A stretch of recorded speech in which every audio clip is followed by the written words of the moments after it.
Hello,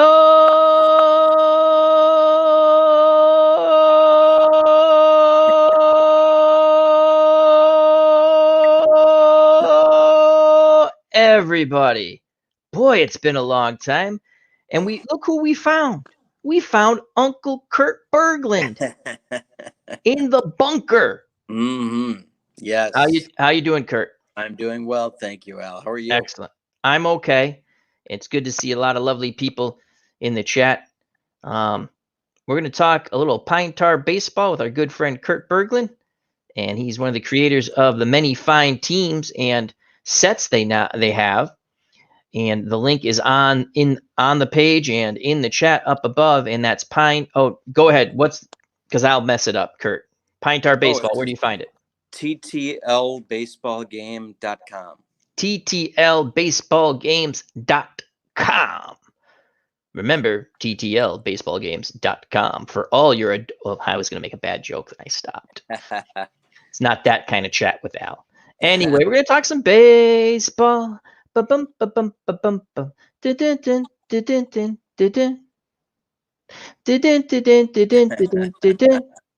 Especially Willie, Mickey, and the Duke. Hello, hello. Let's say hello to some fine people here. Larry Harris, how you doing? Beatles Eternally. Philip Reynolds. Apachatter. Comics with Bueller. Fun, wonderful channel. Wonderful, tremendous, wonderful person. Kenny Castro. And a cast of thousands. All right, we're going to talk a little baseball here. And again, Comics with Bueller, our good friend. If you like comic books or you just want to be entertained, Comics with Bueller. So, I was checking out. I'm on Facebook because they don't know my real name yet, and they haven't banned me for the 8th time. Never send Facebook when they ask you for a photo, a picture of Ted Williams. They get really upset. These are the people, and I like Facebook, but these are the people, I'm not knowing for sure, that sell your information. I'm pretty sure. Yeah. So, anyhow, Ted Williams, they don't like the picture of Ted. OTDA. All hail the Empire. As what's good, Al? Cheers, Kurt. Hope you're all healthy and staying safe. Same to you, my good friend OTDA. Thank you. As Comics with Bueller says, Al, you're not bad either, my friend. Well, thank you very much. All right. Enough of the Love Fest. Actually, the Love Fest goes all night long because that's the way we do it, baby. Anyway, Kurt. Yes. So, a lot of exciting stuff coming up with Pine Tar. But before you get into it, and then we're going to talk a little all-time great teams with players on teams, and we're going to use a different PC game to just help us get into that discussion. Yes. I am really enjoying your first great team set. And in a way, I had my own great team set on my first purchase from Pine Tar Baseball because I got the World Series teams, which is a lot of fun. Yep. And the the Legends teams, which is a lot of fun. But then you came up with 16 teams. I'm not going to go through them all. You can do it because I'll forget somebody. But right now I'm doing the Yankees, 76 Yankees. Yeah, 76 Yankees, 65 Dodgers, best of 7. That's been a lot of fun. And also the 1967 Red Sox and the 75 Reds. And it's just, again, there's a lot of fun games out there. I like to play many of them. And it's just another way to play baseball. And I really like it. I really, really like it. Now, do I still butcher? Poor Kurt. I'm sitting there going, God, I don't know. Then Kurt, it's like 3 a.m. I'm sitting, I wake up, I'm like, send the email off to Kurt. How do you do this? I'm not quite sure. And then Kurt, like the good educator he is, walks me through it. He goes, now, Al, let me hold your hand. And he explains.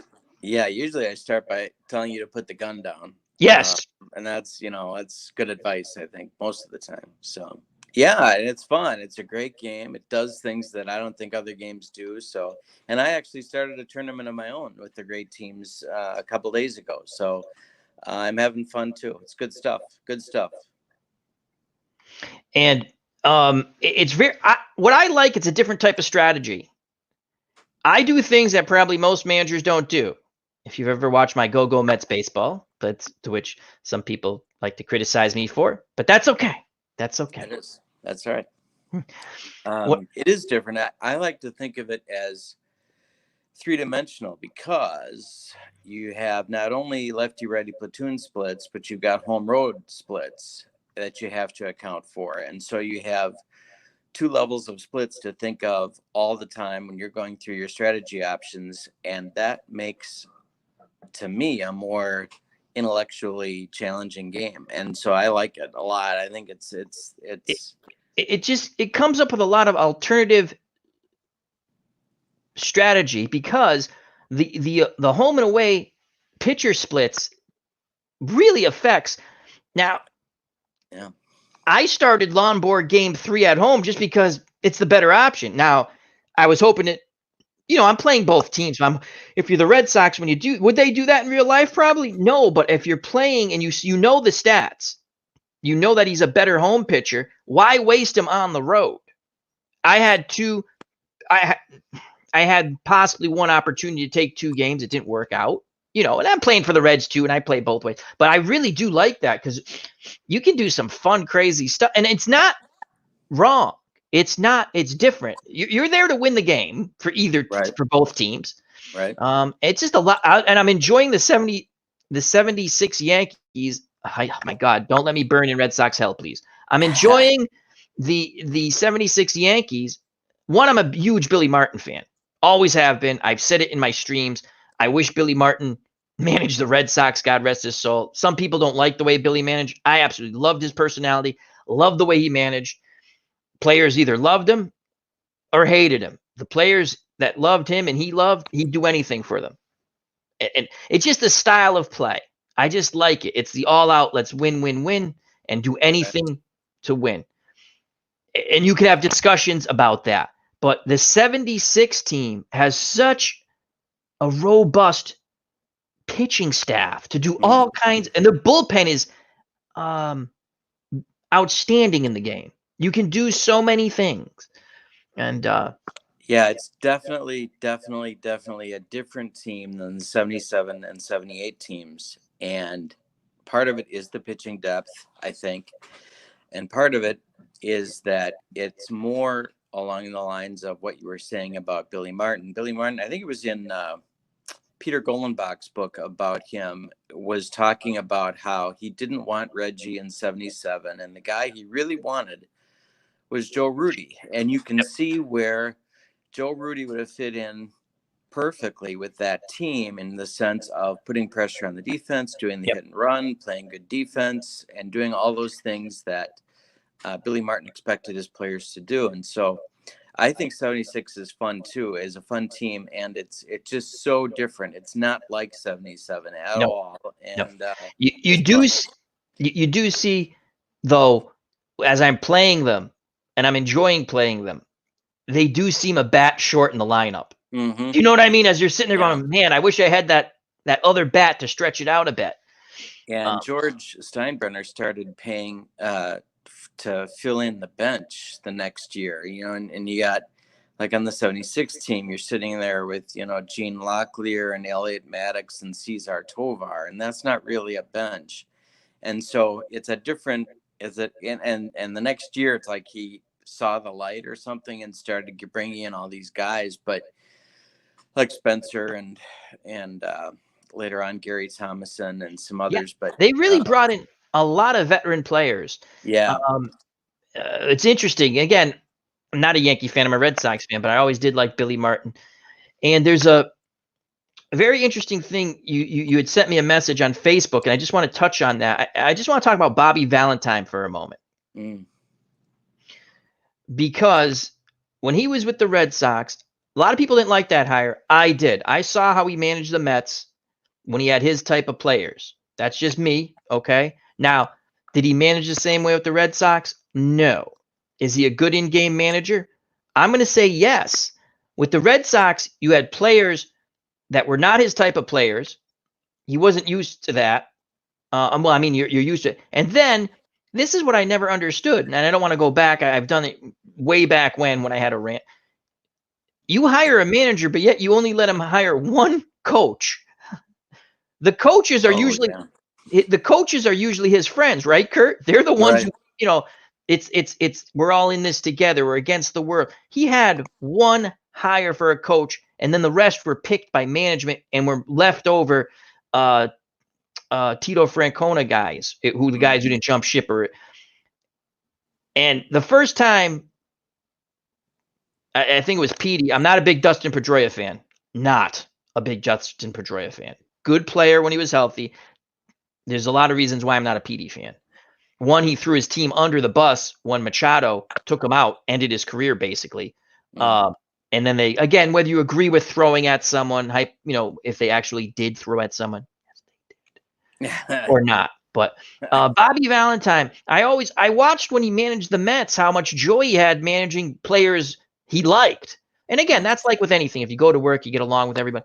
But with the Red Sox, the first time Petey said, that's not the way we do it here. Guys, you just blew probably a more horrific lead than in 78 to make a playoff spot. I was at the game that started the slide when they lost like 10-0 to whoever the company I worked for had tickets to sit in the box because a vendor gave them to us. So a lot of people from the office went. Yeah. This is the chicken and beer team. These are the guys who didn't care. If you love Tito Francona that much, you should have played better. And he would have, but yeah, when PD went to the media, I would have called.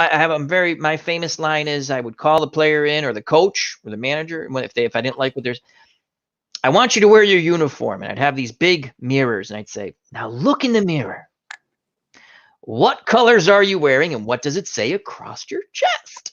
Who pays your salary? All right, good. Now shut the hell up. Go outside and play baseball. We hired a manager because you guys were dogs in September, but they didn't do that. And they let, anyway, it was an interesting little thing that you sent to me regarding Bobby Valentine. I think he is what was a good in-game manager for a lot of teams. Now, did he say crazy poop? Yeah, he sure did at times. So, Yeah. And I think, and one of the things, he sort of came back on my radar a little bit when I was making the set of cards from Japanese baseball, because he was huge in Japan. He's loved in Japan. He's almost like a cult hero among Japanese baseball fans. So this is not a guy who's not used to working amid high expectations. Exactly.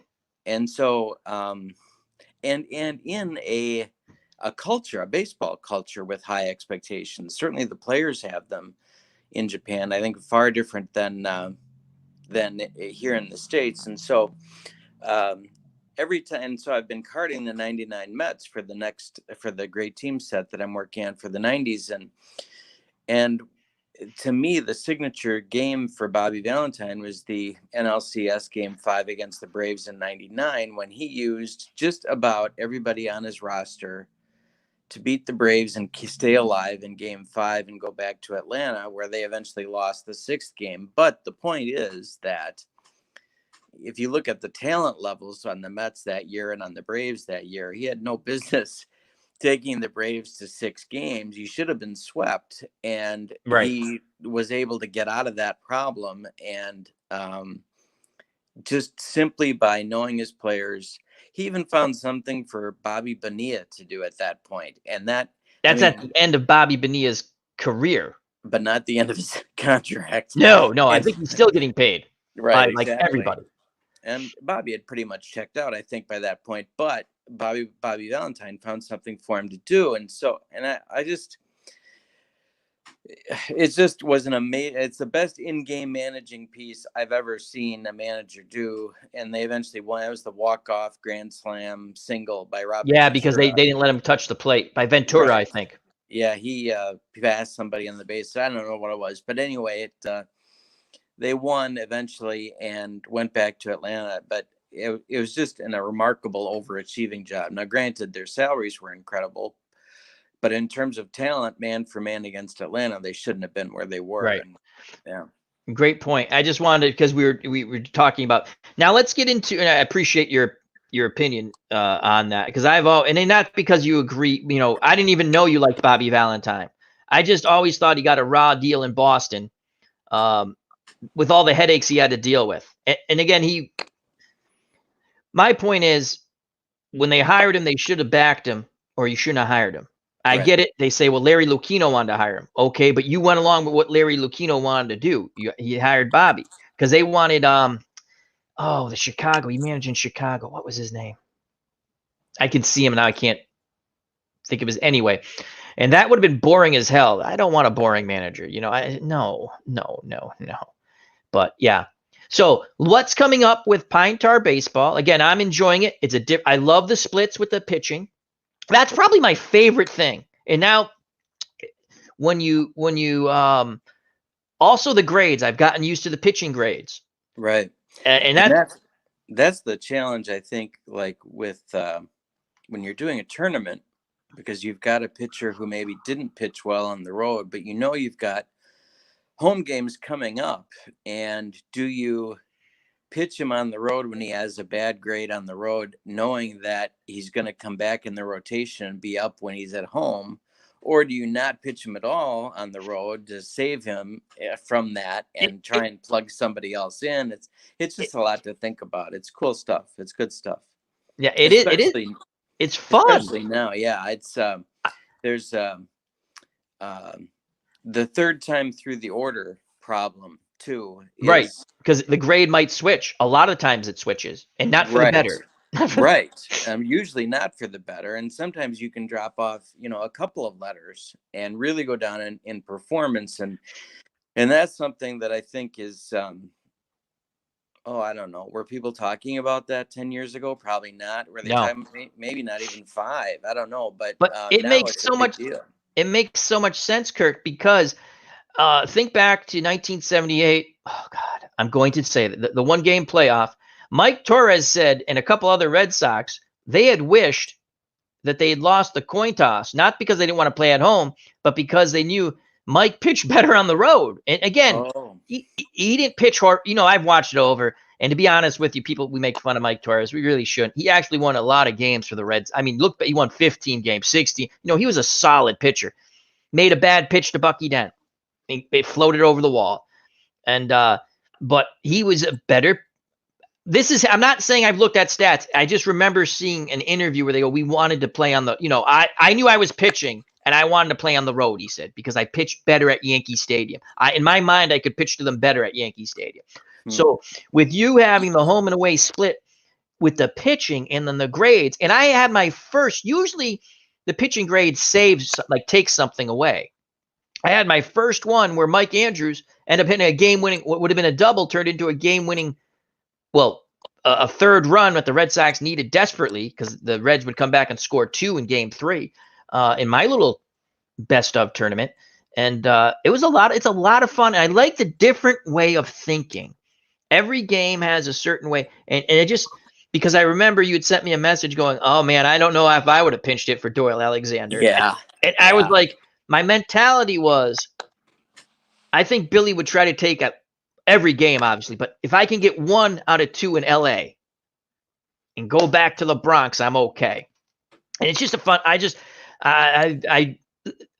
Kurt, if I didn't like the game, I wouldn't play it, and I play it a lot online. Right. So, and it's a fun game. I liked the way. That's a really special thing with the game. The pitching splits home and away, and then after the third, when you get to the third time through the lineup, your pitching grade might change.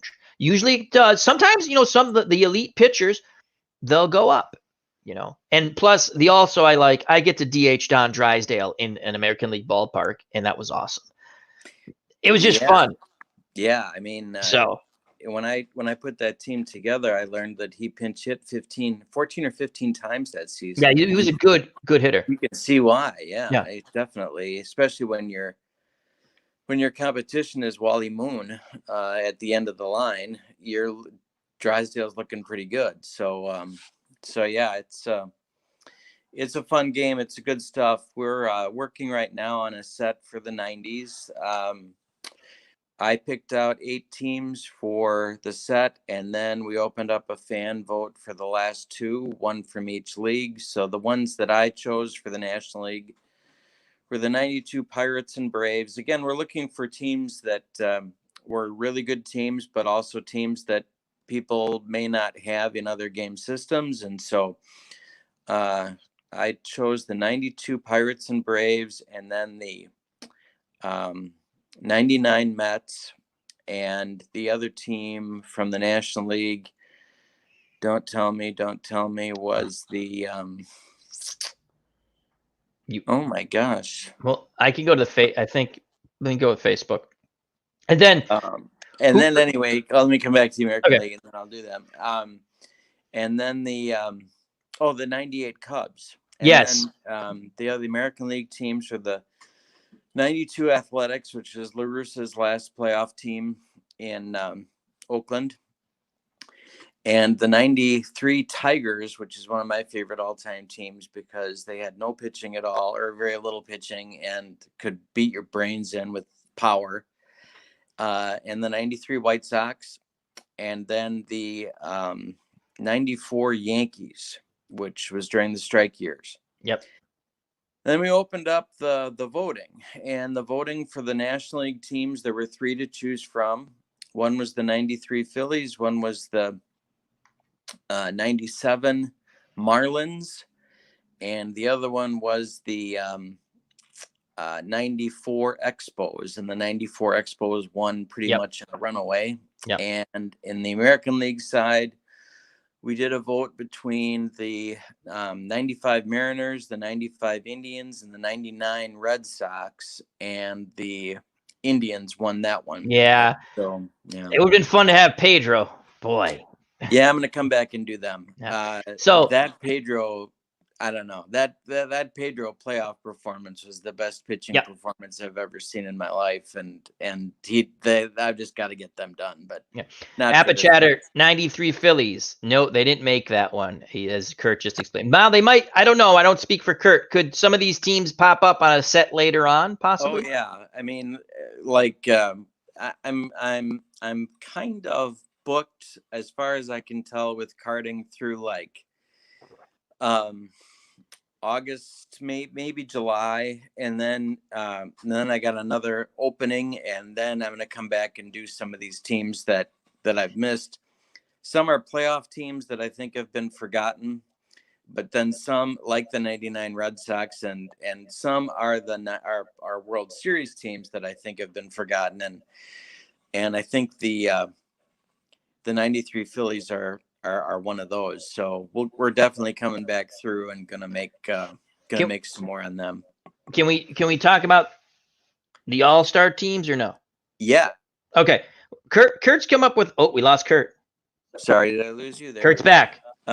So what's happening is I'm trying to put together, once I'm done with the 90s set, then I need another one to work on. And I got an idea from Al. Actually, you did a 71 All-Star game, and it got me think. I was watching it about a week or two ago, I guess, and it got me thinking about karting not regular stock teams, but doing some All-Star teams. So that actual All-Star teams. Replay those, or if they wanted to cross years with the All-Star teams, they could do that. And that's so fun. I picked out a couple of seasons. I might do 3 in the next one. So I got a bunch of teams lined up, like the 75 Red Sox and the 74 Dodgers, kind of coming back through and doing some teams that we haven't done yet. But then I picked out the 71 All-Star game and the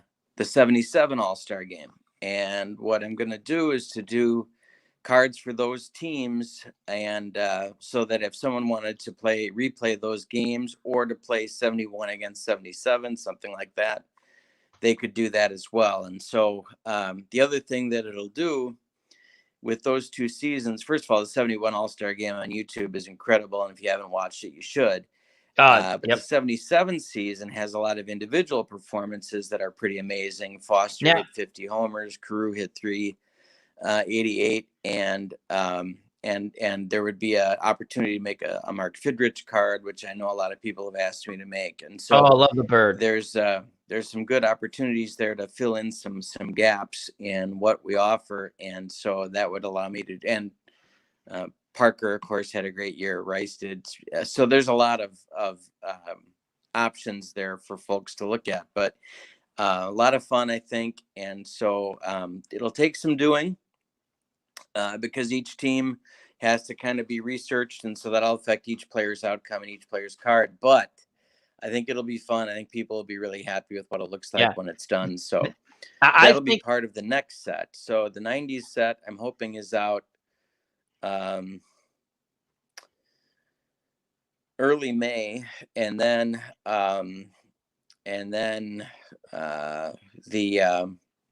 the next set with the all-star teams and some other stuff in there be a set of 16 teams again, and I'm hoping that would be out in June sometime. So that's where we're heading. Have you thought of the home run Great chase? Teams are available on the website. The Japanese players, all-time players, are on the website now.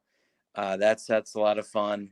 And the all-time franchise all-stars are new, and Al talked about those too. So all those are pretty hot off the press at this point too. So a lot's going on for Pine Tar Baseball. Let me just put that link back in for Pine Tar Baseball. There you go. Oop. Kurt has left us again. There's Kurt. Can't hear you, Kurt. I think you muted yourself.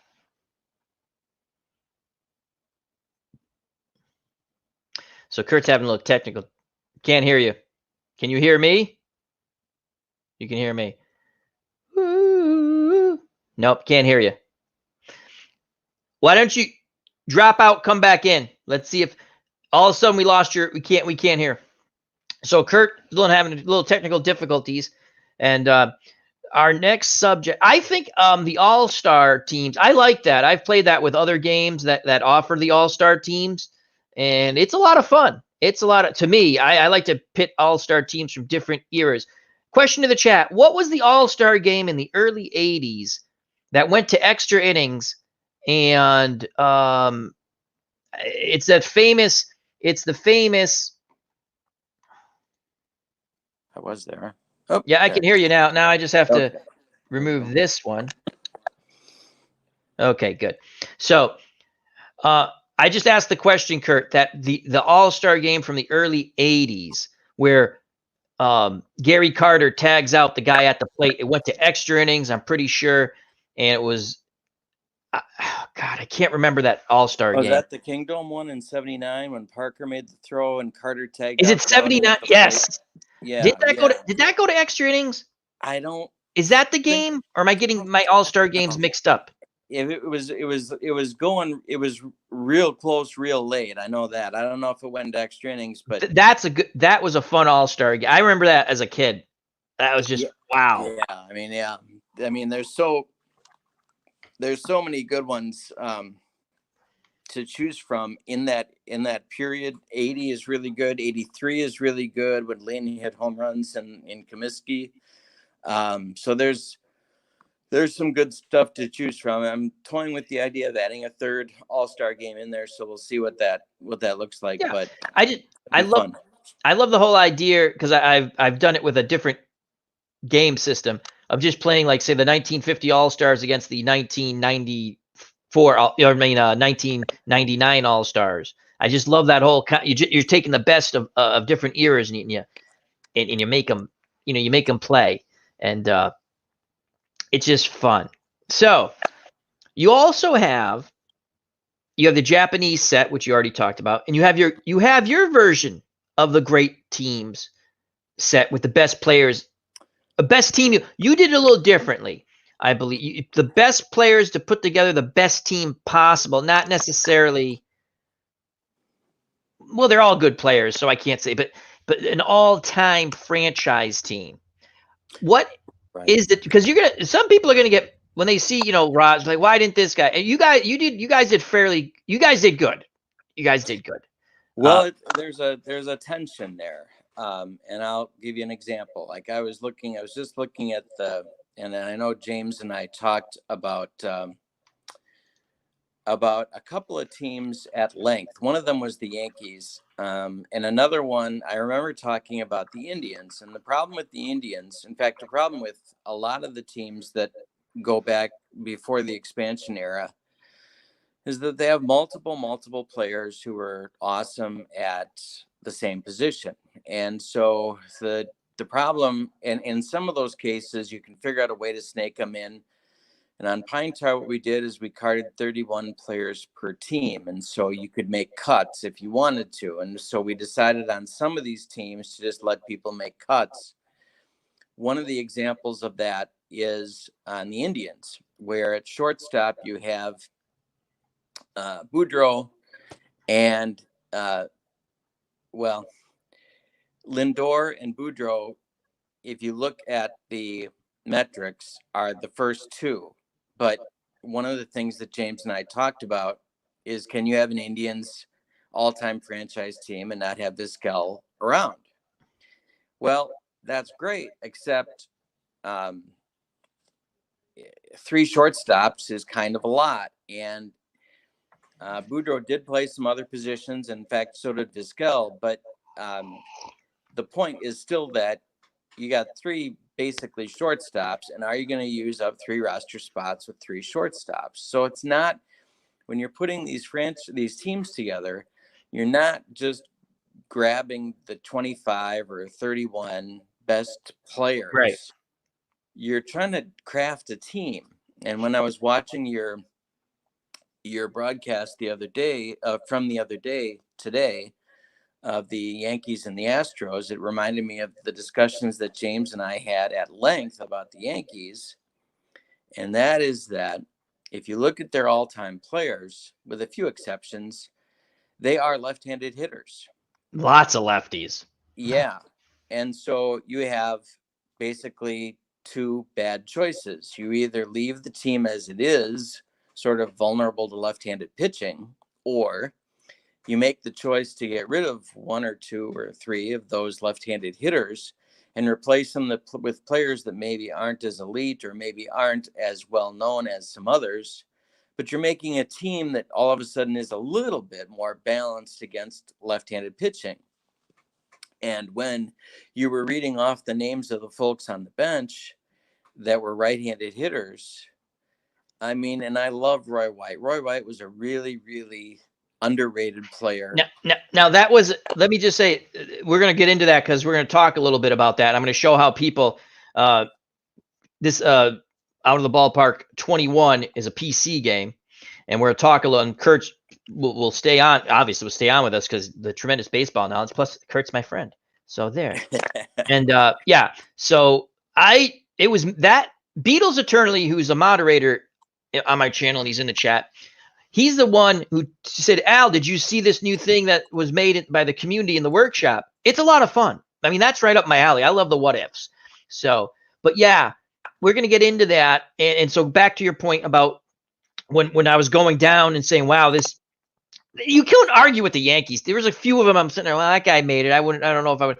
But you sit there and you go, gee, it's the Yankees. I mean, what was who said it? Like, I just shake up the thing. I could throw any 8 guys out there and I win. But it was like, was it Casey Stengel who said something like that one time? I think it doesn't matter. He goes, my guys are so good. Yeah. I'm paraphrasing. I'm not saying he said it exactly that way. Right.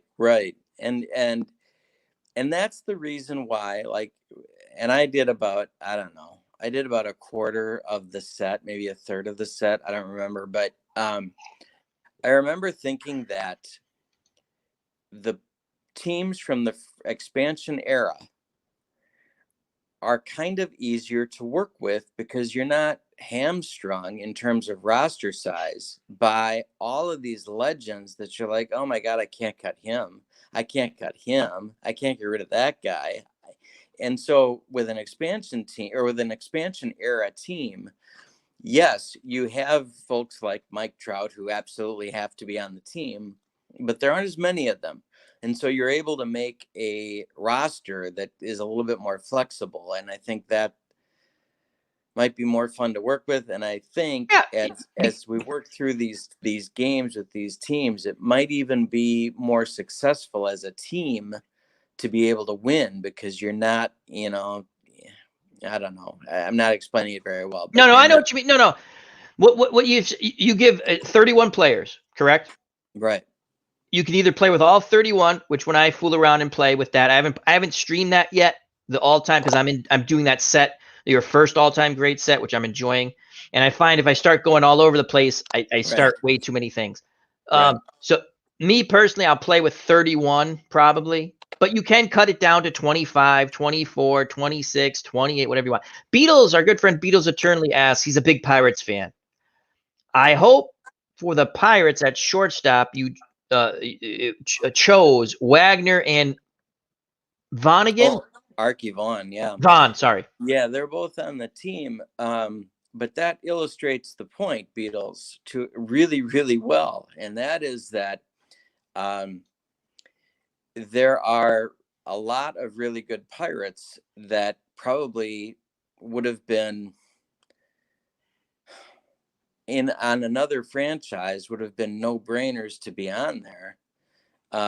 But you're blocked at shortstop because you're not going to put probably a third shortstop, even though Wagner, of course, played other positions, and Vaughn, I think, played a fair amount at third base too. But that's not the point. The point is that if you're struggling to get guys into a position, that's not a team, really. You're just taking great guys and you're throwing them on the field somewhere, and you're seeing how that works. That's what I do. Right. But I mean, think about Maris, right? I mean, Roger Maris on any other team, if your take is what I heard you say for OOTP was that they're taking 3 seasons and running average. That's what, again, it was, and Beatles, if he's still in the chat, he might be able to tell us a little better. And again, so Beatles' question was, so both Wagner and Vaughn are both on the team. Right. Because I haven't cut that set yet. So yeah, okay, cool. Yeah, they are. But the Pirates have a huge outfield problem. Yep. And so, and what do you do with that? And so it's, and for OOTP, Kiner made the team, right? Who? Ralph Kiner. Okay. Yeah. Because that's one of the teams I want to play just because Ralph Kiner's on it. And he played on bad teams. Yeah, he did. Yeah, he did. And that actually helps the Pirates because then you don't have to go through quite so many guys.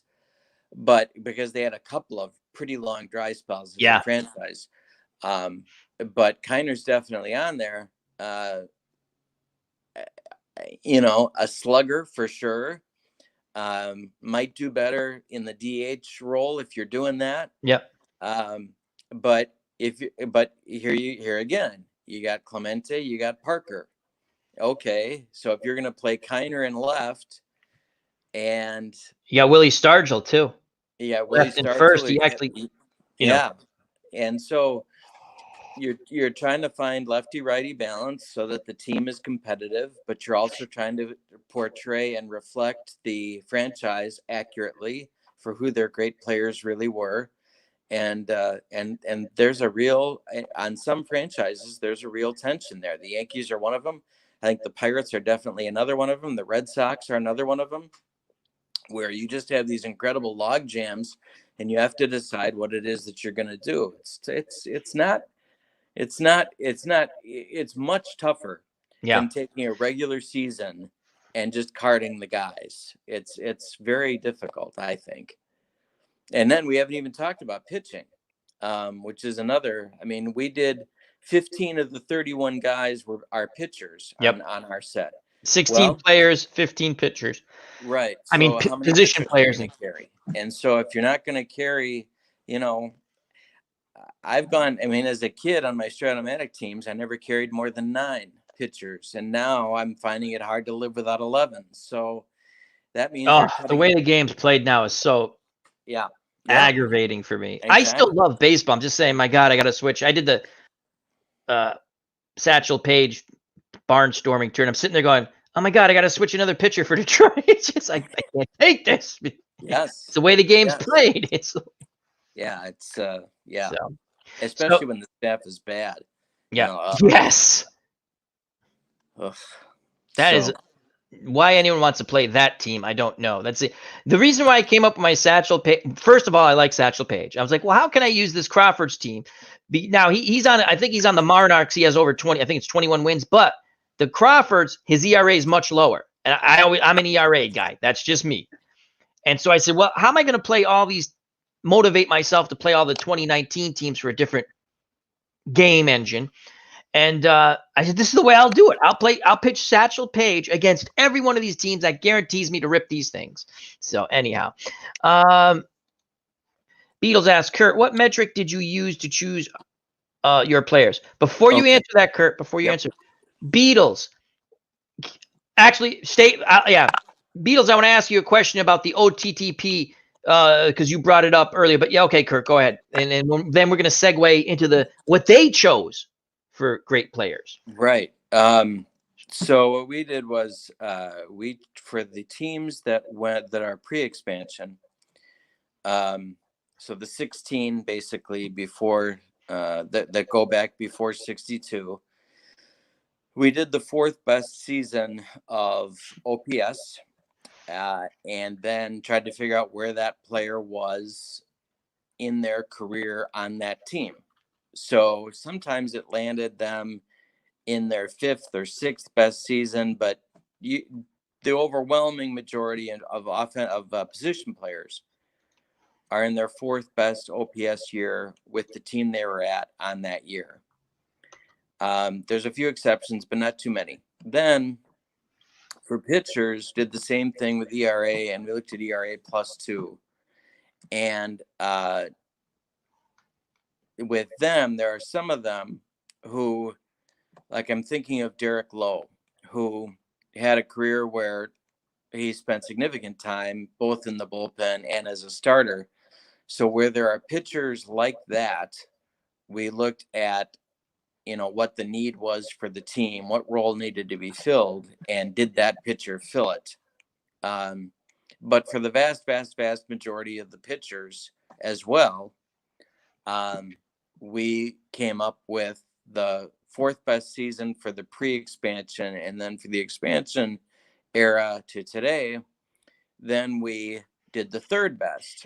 And the reason we did that is to try and level the playing field a little bit for teams that have only been around 60 years or less with the teams that have been around longer. And so what you'll find is a little bit more competitive playing field for those newer franchises than there would have been otherwise. But that led to some funny stuff. And we can talk more about this too, Al, but like, for example, if you go by ERA plus, with the Yankees, what you have is a very, very, very left-handed bullpen, and even kind of a left-handed starting rotation. And so you are left with maybe that as a vulnerability. In Stratomatic, that would be the kiss of death. Yeah. Because in Strat, once your players, the more left-handed you are, at least I've found, I don't know about you, Al, but the more left-handed you are, the more problems you tend to have in Strat. And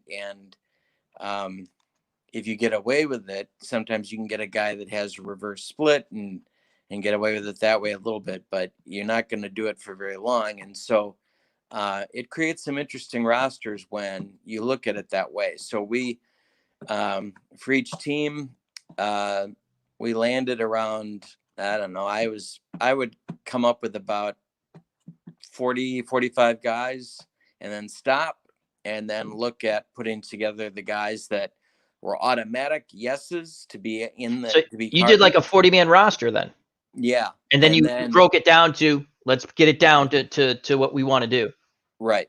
Exactly. And so some guys were very, very tough cuts who ordinarily, if you look at them, like I'm thinking right now of, Slaughter, I did the Cardinals, and Slaughter isn't one of my favorite human beings, but he also barely made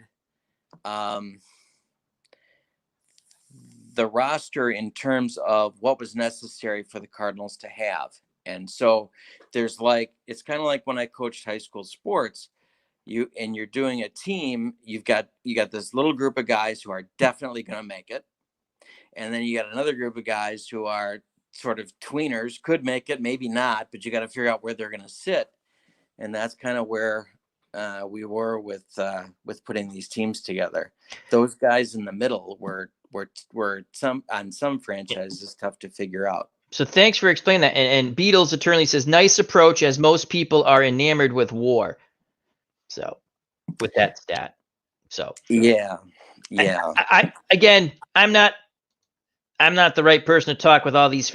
I go basic stats, and I'm not saying my way is right. I'm just saying the way I think. I like ERA, runs knocked in. It's just me. That's what I look at. Who knocked in runs, who and on base percentage. That's probably my most the ones I like. Batting average, important, obviously. It helps. But I like I'm an ERA guy, and I get it. I know wins are diminished now in the way pitching is, but wins are important. It tells me someone can stick in there and win a game. Sometimes it doesn't reflect with the ERA. Like Jacob deGrom, I feel so bad for him. Such a good pitcher. In the year he had the under 2 ERA and the guy won what? He was like 10-9. Yeah. Like, oh my God, they just didn't get any run support. And Mr. Utah Mike, our good friend Sports Time Machine, check out that wonderful channel. He said right here, he was agreeing. He said, "Amen, Kurt. Left-handed pitchers get killed in superstar leagues." That's what he's come across. So,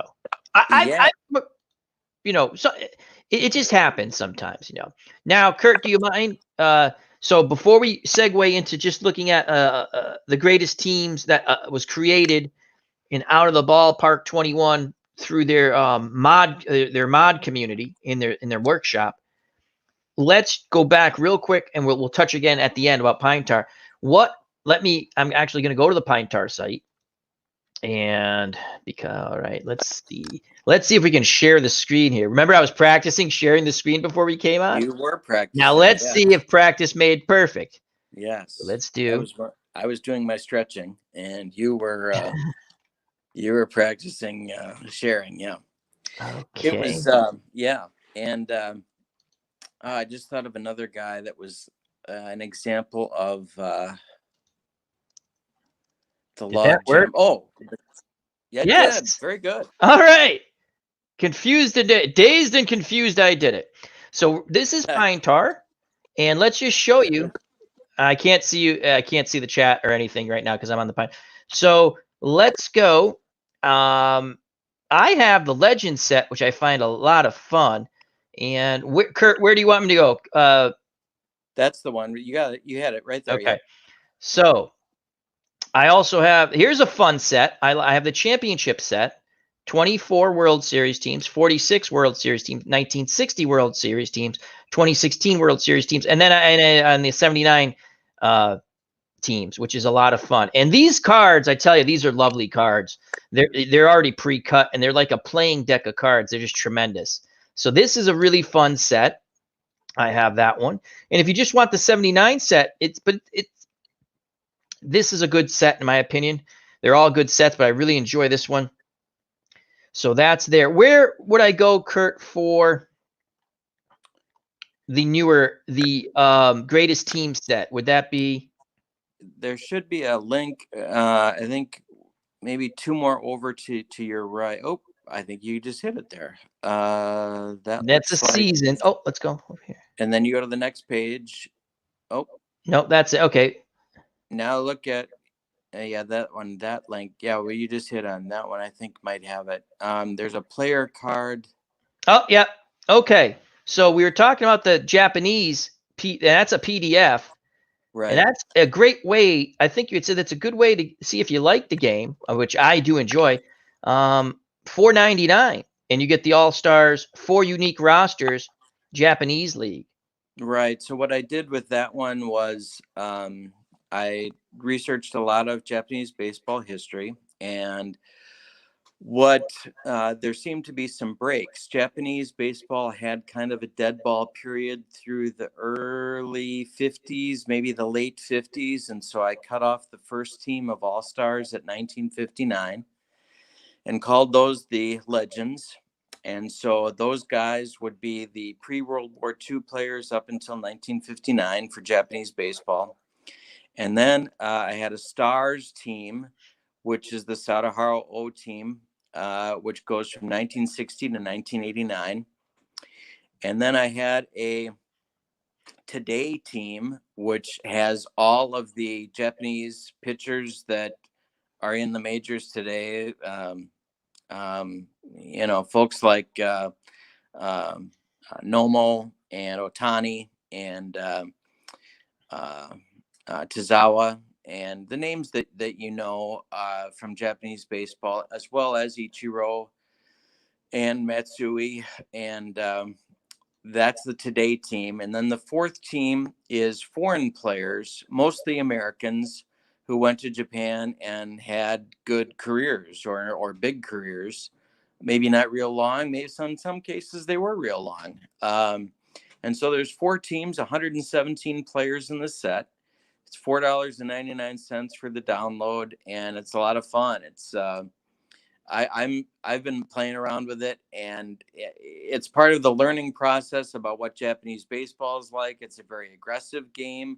It's a game with a different roster size. They have like a 3-man taxi squad for each game that they can play with, and they have a 6-man rotation. That is pretty much how they do things. And it's very aggressive on the bases. And so it's a lot of fun. It's a little bit different than American baseball, but it's a lot of fun and some amazing statistics. This is only offered PDF? Right now, yes, because of the whole printing. Yes, you're right. I'm right. Situate. Yep, absolutely. Okay, let's move on to another set that I have purchased and enjoyed. Hold on a moment. Let's see if we can. Okay, let's go back. And this would be the Great Team set. The first team set. And I'll just read off the teams and then you can talk about it for a moment or more. The teams include the St. Louis Cardinals from 1985, the Chicago Cubs from 1984, Oakland A's from 1974, the Los Angeles Dodgers from 1965, Montreal Expos from 1979, New York Mets 1986, Baltimore Orioles 1970, Philadelphia Phillies 1964, Pittsburgh Pirates 1971, Cincinnati Reds 1975, Boston Red Sox, the Impossible Dream Team with Lomborg, Yastrzemski, the Boomer, and Tony C. 1967, 1980 Kansas City Royals, and the 1968 Detroit Tigers, Minnesota Twins of 1987, the Chicago White Sox of 1983, and Billy Martin's 1976 New York Yankee pennant winners. Yeah. It's been a lot of fun for me to actually start to use the cards in the set. The design process for each team, pretty much the same. I spend a couple hours doing some research on the team and reading about them, getting familiar with them. Even if I know them a little bit, I pick up new things and then start the process of carding and kind of see what they come up with. And each of the teams, we had a poll in January and we did a survey and the top 5 teams that won the poll were guaranteed to be in the survey, but really all of the teams that are in there did very well with the exception of the 76 Yankees.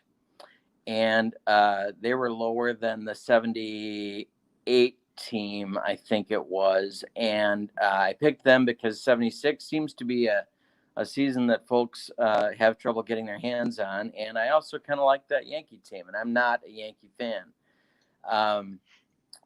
And the other team was the 87 Twins, and I needed another team from the 80s, and so I picked that team over the 65 ball club. But the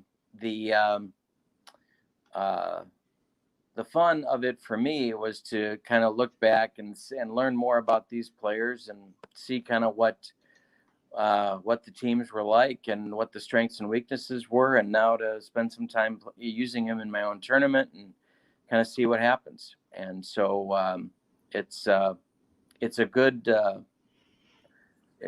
it's been a good learning experience for me, but I think the card set's a lot of fun too. It's a really fun card set. Again, I've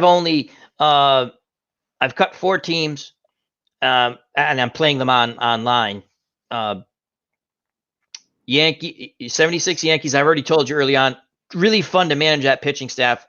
Big Billy Martin fan. Everyone's gonna be sick of me saying that, but I truly did want Billy Martin to manage the Red Sox. Wherever Billy went, he won. Yeah. I'll leave it at that. Now, he only won 1 World Series. I get that, but he won. He went to Oakland. He won. He went to Detroit in '72. He won. He was in the Minnesota. He won. Now, does he wear his welcome out with people? Yeah. Rod Carew. Billy Martin was the godfather to Rod Carew's daughter, and he only managed Rod Carew, I think, 1 year. I watched that great documentary on MLB with Billy Martin. I don't remember what it was. It's just absolutely, and again, he had demons, but it's not. I did love Billy Martin. So yeah, it's a fun set. I'm looking forward to play the 64 Phillies. I think that's going to be, once I do these 2 best of 7s. Let's go back. Let me just look because I can see it better on here. I like to go. I might go Phillies in like the Battle of Pennsylvania. Phillies against the '71 Pirates.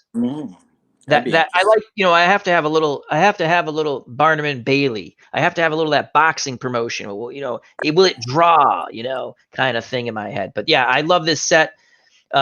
65 Dodgers anemic offense. When you're final 2 batters have knocked in 4 runs out of your 6, pitching's good, really good. But did you and you had talked about stuff you're going to have to try to manufacture runs with some of these. Oh, quick question. Now, I know Pine Tar has those rules about stealing. Yeah. But I'm thinking in a 7-game series, because that's not a season replay like. Right.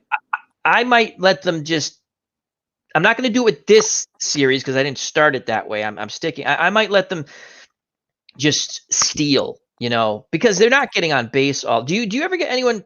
I just was curious. Do you ever get people come back and say, well, say a Ricky Hendricks, and again, the rating will let them steal more, but say like a Willie Randolph, he can only steal twice per series.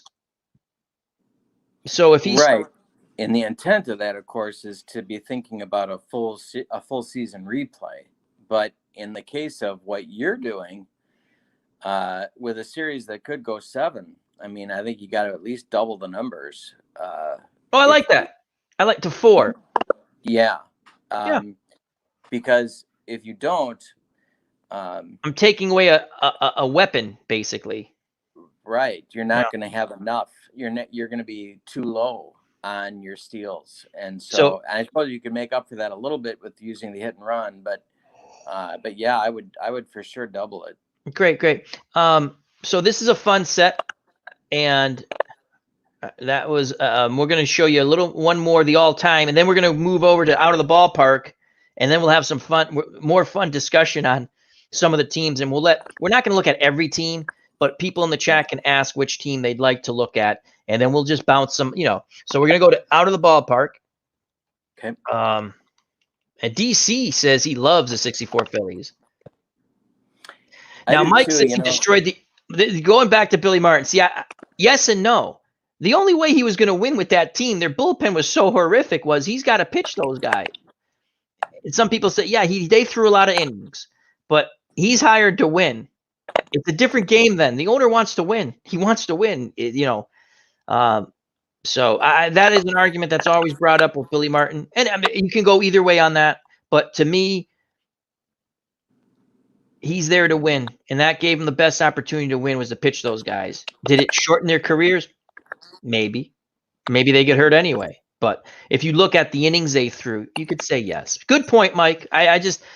You're there to win. Nowadays, they probably wouldn't do that. they just wouldn't. They'd say, hey, let's not. This is an asset and stuff like that. That's just my opinion. I am not a baseball expert. I just enjoy the game. All right. So Pine Tar also has a greatest teams franchise, 31 man rosters, and we've already talked about that. So 31 man rosters. Oh God, speak of the English. That's what the cards look like. They're beautiful. And with that, we're going to segue. Let's stop the share of the screen on this. And then the other thing I just wanted to say really quickly is you Yes. can pick up manager cards for the Pine Tar game too. And what that does is using the manager cards can change your stolen base options. It can change your bunting and intentional walk options depending upon which manager you want to place with your team. There's a set of manager cards that are not expensive, but they have they add a leadership piece to the game that I think other games don't have. And so there's a generic set of rules for stolen bases and hit and runs and things like that. But I researched the managers, and there's over 100 of them in the set, and found a special trait. And that each manager can have this sort of based on the metrics of the strategies that manager employed. And so that's something different too that Pine Tar does. And it adds another dimension of strategy. Yeah. And I think by using them, you learn something more about the team that maybe you would have picked up before. So just wanted to throw that out there too. Yeah, and I put up the manager page on that. So excellent. Okay, let's stop the sharing of this. We go back to this. Now we're going to talk a little out of the ballpark baseball 21. And again, Beatles Eternally brought it up in one of my streams. I think it was 2 days ago, a stream. He said, Al, did you see this mod that the community made? And again, out of the ballpark 21 is a PC baseball sim. And now let's try you think I can go 2 for 2 with sharing the screen, Kurt? Let's try it again. You can. I bet you're just that good. Let's see if we can do it again. Okay. You secretly want to be an IT guy, don't you? No. Oh. There we go. So now we're going to talk a little out of the ballpark 21. And Beatles told me, he goes, Al, did you see this in the workshop? And now hopefully this works. So if you want to go, we go to the workshop here. And let me see. It's baseball greats out of the ballpark 21. And you want to go to the workshop and download that. And let's close. We've already done that. So when I first downloaded this, right, Kurt, I'm like, where is it? Where do you find it? It is in new quick start games. At least that's where I found it. And you have up here, all-time greats and the baseball greats volume 3. And that's the one I was playing when you saw the Astros and the Yankees. So let's take a look at that one real quick. Let's click on that. And that's going to load up. And so we'll take a look at the Red Sox first. And then if someone wants to take a look at what team, as someone's asking, what's that noise? I think Kurt's squishing something. Oh. That's as Appa Chatter says, I hear chipmunks. Chipmunks are destructive little bastards. So, all right. So this is the Red Sox. We're going to go to roster here. Let's see if I can do Red Sox home rosters. So this is who they have. So this is the build. This is it. Can you see this, Kurt? Or is it tough to see? I can see. Okay. Yeah. So you have a reserve roster of 9 players, but these are the players they have. The starting pitching: Roger Clemens, You can easily agree with that. John Lester. Okay. Pedro Martinez. This was an interesting one. What's your thoughts on this? Tim Wakefield. Yeah, I did the Red Sox for our set, and Tim Wakefield is the problem is that Tim Wakefield, if you look at the Red Sox franchise leaders in terms of stats, Tim Wakefield is on their pitching top tens. And Yes. the reason he's on there is because he was just around so long. And so what do you do with guys like that? Well, the conclusion that James and I came to was that you kind of have to card him. You may not use him that much, but if you don't card him, here's a guy who's on your top tens. He had a lot of wins for the Red Sox. Yes, he did. He almost beat the record. A lot of appearances. Yeah. So yeah. And he had some effective seasons when the knuckleball knuckled. Yeah. So that's it. And so I think you got to have him on there. You may not use him that much, but I think he'd be glaring if you didn't. So then, of course, you have the Brewers have a guy like that named Jim Slayton, and the same problem. I mean, Jim Slayton was around forever. He was around in the lean years, the really lean years of the 70s, and then he went to Detroit, but then he came back, and he's on all the top tens for the Brewers too. Not, he's not Walter Johnson, but he'd be glaring if he wasn't in the set. So you got to kind of have him there. Then you have Cy Young. I wonder if the noise is coming when I move this thing. It's not me. I don't know. I'm not sure I'm doing it. I'm not sure. No, I don't think you. I don't. It's strange. All of a sudden, when we went here, this noise started. Oh, it's the mouse. That's what it is. Oh. It's the mouse sound. I don't know how to stop that. That's what it is. It's the mouse when I move the mouse. So you have Cy Young. Oh, God, that's annoying. Joe Dobson. Ellis Kinder. Yeah, it's the mouse. Yeah. And that brings up kind of another challenge when you're putting these franchises together too, and that is the dead ball pitchers, and how many of them you're going to have, and how you're going to use their stats. Smokey Joe Wood, for example, he kind of flamed out because he hurt his arm, and then he comes back as an outfielder, but was really, really good for a little while. And he had a couple different roles. He was a starter. He was a reliever. But all of these guys were expected to pitch so deep into games and it was at baseball, it was a different game back then. And so how you manage those guys and how many of them you decide to put on your team is a big question too, because if you do enough of those guys, and the Pirates had this problem too, they have a number of really good pitchers from the very first decade of the 1900s. Well, if you put enough of those guys on your team, you don't need 11 pitchers. You don't even need 10. And so it changes the complexion of what the whole team can look like that an expansion team doesn't have. So did you find yourself trying to even out things? You know what? It's not. I don't know what that noise is at all, because now I'm not even touching the mouse. So we'll figure this out at some point. Anyway, I apologize. We don't know what that noise is. So did you find yourself trying to even things out? Yeah, and I don't really think I answered the question very well, because what I did was I said to myself, okay, if you are a pitcher who was around before the 30s, you got to make a really, really good case to be on the team.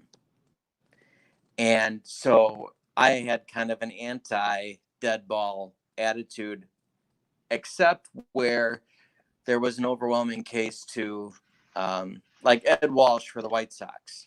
Gotta have him.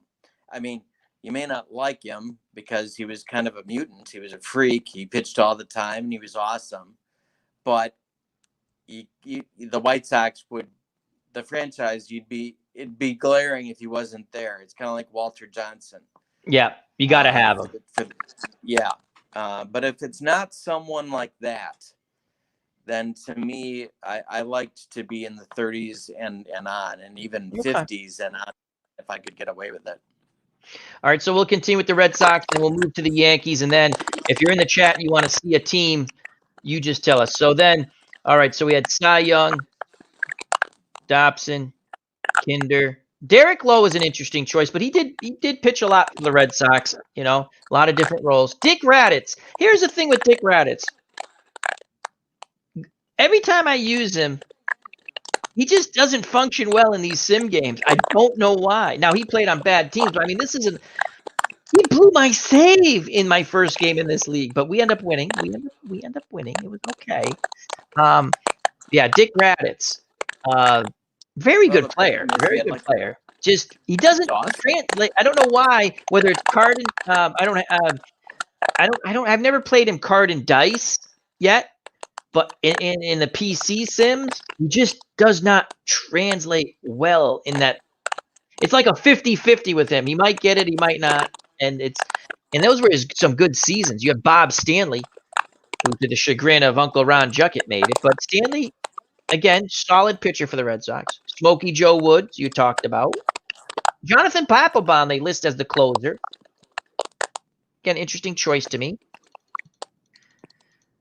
Now here you have Gedman, Fisk, Gedman, Veritek, and Saltamalakia, which was.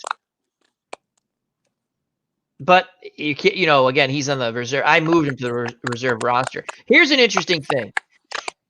They put there's no DH the way this is set up, which is kind of cool. I'm a DH guy, but because there's so many great players, you can pinch hit. It's just fun. They have him as a 9 defensive range. I'm just curious. Again, I don't know how they came up with their. Who? Saltamalakia? No, David Ortiz. Ortiz. Range. Just his they list him as a defense range 9, which just means if he gets again, I try to think back when he played first, he didn't make too many errors and he made the plays. When I was thinking, God, that seems too good. But when I thought back when he did play first, he actually played pretty well. But I would have thought more of a 6. That's just me. I'm just curious if you looked at when you're looking at defense, because to be honest with you, I thought Yastrzemski should have been green and an E-arm in 67. That's just me. Right. And I did too. Let me look and see what Ortiz turned out. Yeah, by the metrics that we use for Pine Tar, Ortiz is a negative range. Yeah. Now this was the season that we carded for that was 2005. Now I know he was pretty well into his DH career by that point. But I don't know how you would get a 9 really, but I mean, maybe they're looking at different metrics. And again, I think when I was looking at some of them seem all right. Like this one I thought was a bit high. I was thinking 6 at best, 4 at worst, 5 right there being the medium, because they did it 1 through 100, but I switched it. I like 1 through 10. That's just me. So, I actually should go back and look. Maybe when I switched it, maybe it bumped, but I wouldn't have bumped it up. I don't think that. So anyway, that's interesting. Judging someone's defense is always interesting to me because they didn't give Jeter a lot of range, which he really didn't have a lot of range, Jeter, I don't think. We'll see that. Well, that's the excuse me, that's the Stratomatic problem, right? I mean, do you give Jeter a 4, which is really many seasons kind of what he merited on his chances? Or do you look at the performance of the team and try and get that to be sort of, you fudge it in the name of helping the Yankees win more as a team, which means that if you have Jeter in a draft league, you're getting somebody who gets a Yankee bounce for something that he didn't really merit. He didn't deserve. Yeah, great player, very good shortstop. I just didn't think the range. I think that here. See, I always thought Mo Vaughn was a good defensive first baseman. To be honest with you, see, they give him a 6, I would love to send whoever like a 9. Again, to me, Ortiz was probably a 5 at best at first. Again, it's defensive range. I didn't come up with that's a fun thing, but it's always fun to look at this. Bobby Dorr, Dustin Pedroia, Wade Boggs, Jimmy Collins, that's old school.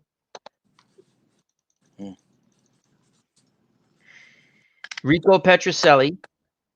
Now in left field, Jim Rice, Ted Williams, Carl Yastrzemski. And here's the one that I was in shock. He hit some homers for the Red Sox and a good defensive player, but Tony Armas? I don't. What's their number, Al? How many players are they putting on this one? They have 42 players, 33-man rosters, and 9 reserves. So I guess for filling it out, if you're doing that, maybe what you're saying is he does, if you're looking at it. I just Dominic DiMaggio didn't make this. Dominic DiMaggio. They took Tony Armas over Dominic DiMaggio. Dominic DiMaggio is a fringe Hall of Famer. He's a very good player. So that was an interesting. On the other version of this, they have Dominic DiMaggio, and you can put him on the team because they have a lot more players. But I don't know. I just thought that was a funny choice, Tony Armas. Well, and I know one of the things we struggled with too was where do you put Manny Ramirez? And they put him on the Red. I haven't looked at Cleveland yet, but they have him on the Red Sox again. So we'll look at Cleveland. That's a good point. We'll look at Cleveland. So then you have Freddie Lynn. That's, again, I put him on the Red Sox. Reggie Smith. In Dwight Evans. Harry Hooper.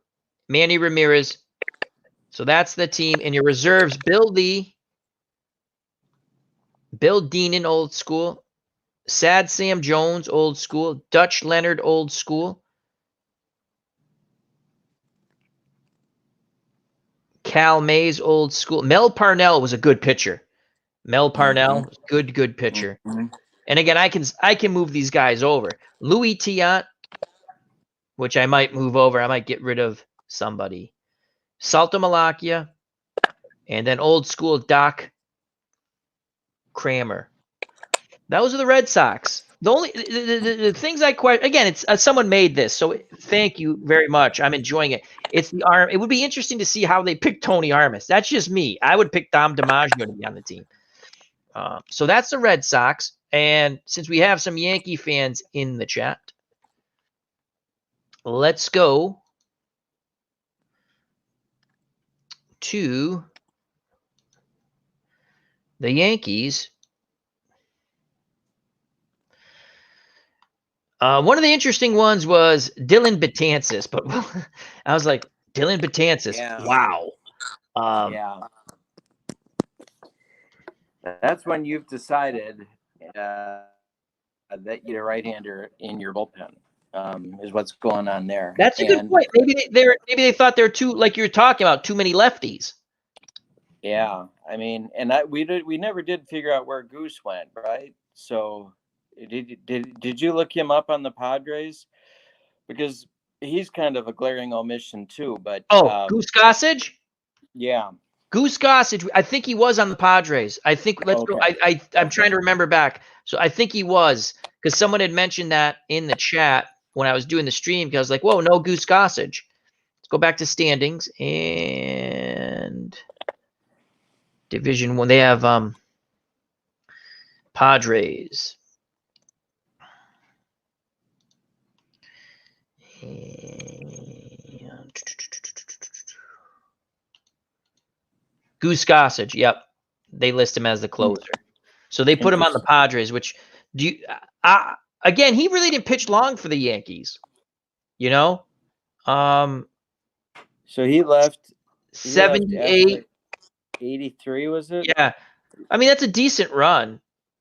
I think he had a longer run with anybody. You're right. But when I hear Goose Gossage, I think Yankees.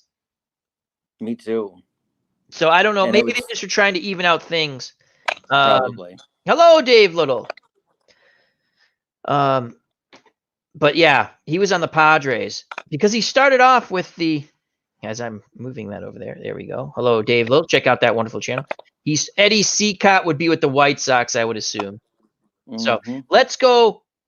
We're just going to do a few more teams. So in the chat, we're going to do the Yankees now. We're going to do the Yankees, and then we'll take a look at the Reds because I know we have some Reds fans. We'll take a look at your Brewers fan. Let's do the Brewers first. Let's do the Brewers. You want to do the Brewers? Okay. Sure. That'd be fun. So let's do the Brewers. Then we'll go Yankees and Cincinnati Reds or whatever. We'll do, see what the chat wants to take a look at. So let's do the Milwaukee Brewers, and I have to find them because they also added, like, they have the Kansas City Monarchs, which is fun, and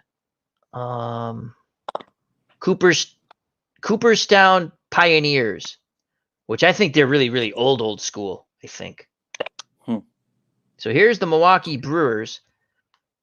And right here, this is the lineup, the standard line. Again, you can change all this stuff, but they have Molitor,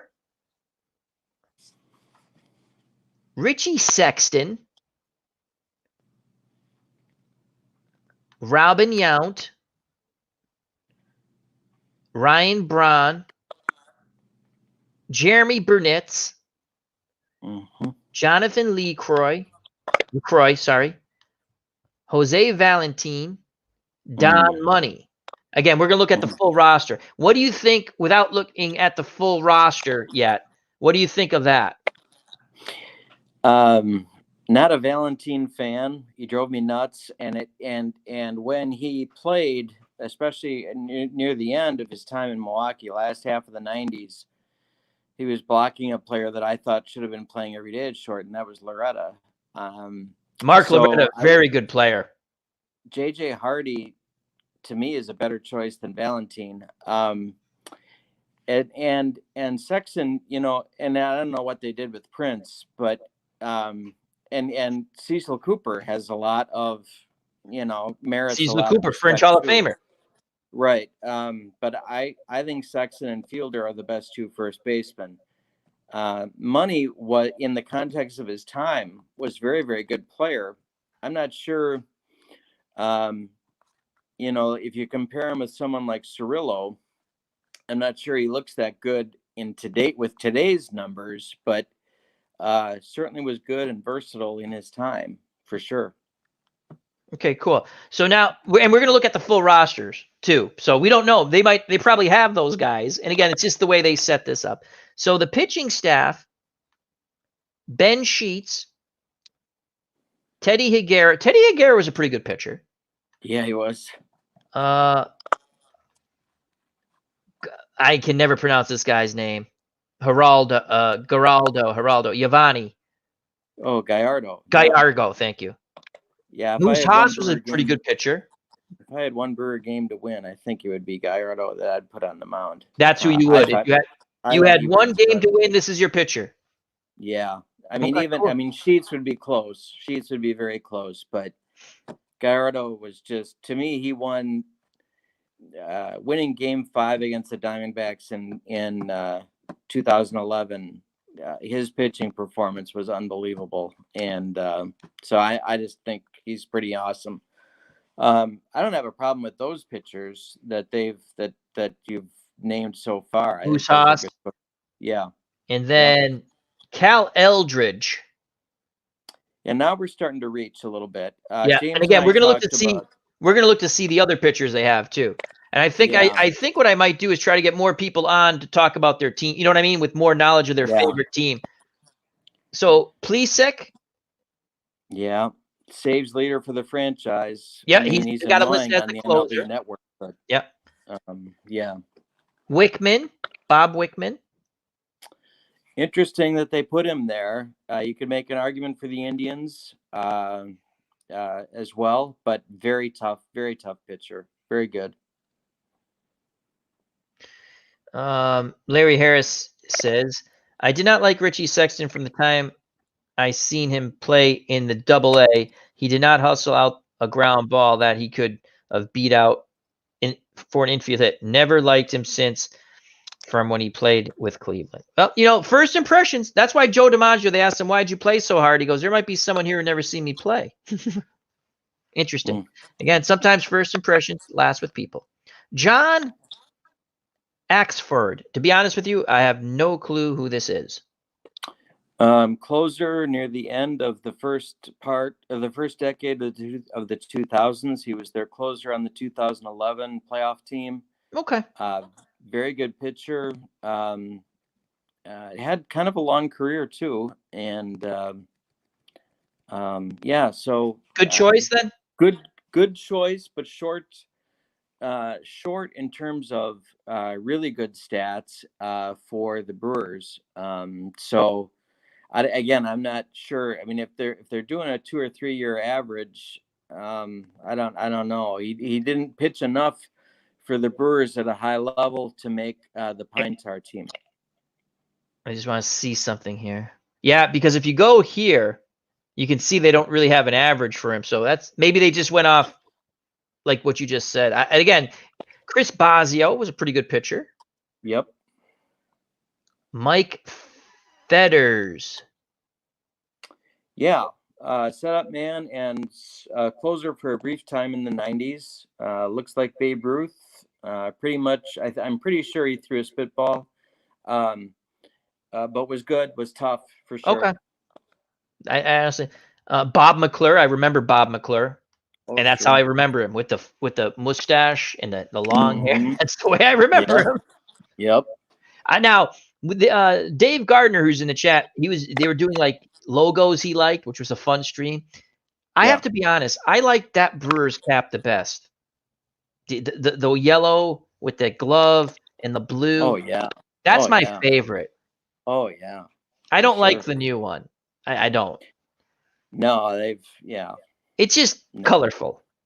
Right. Jamie Navarro. Now look at the difference. Oh, goodness.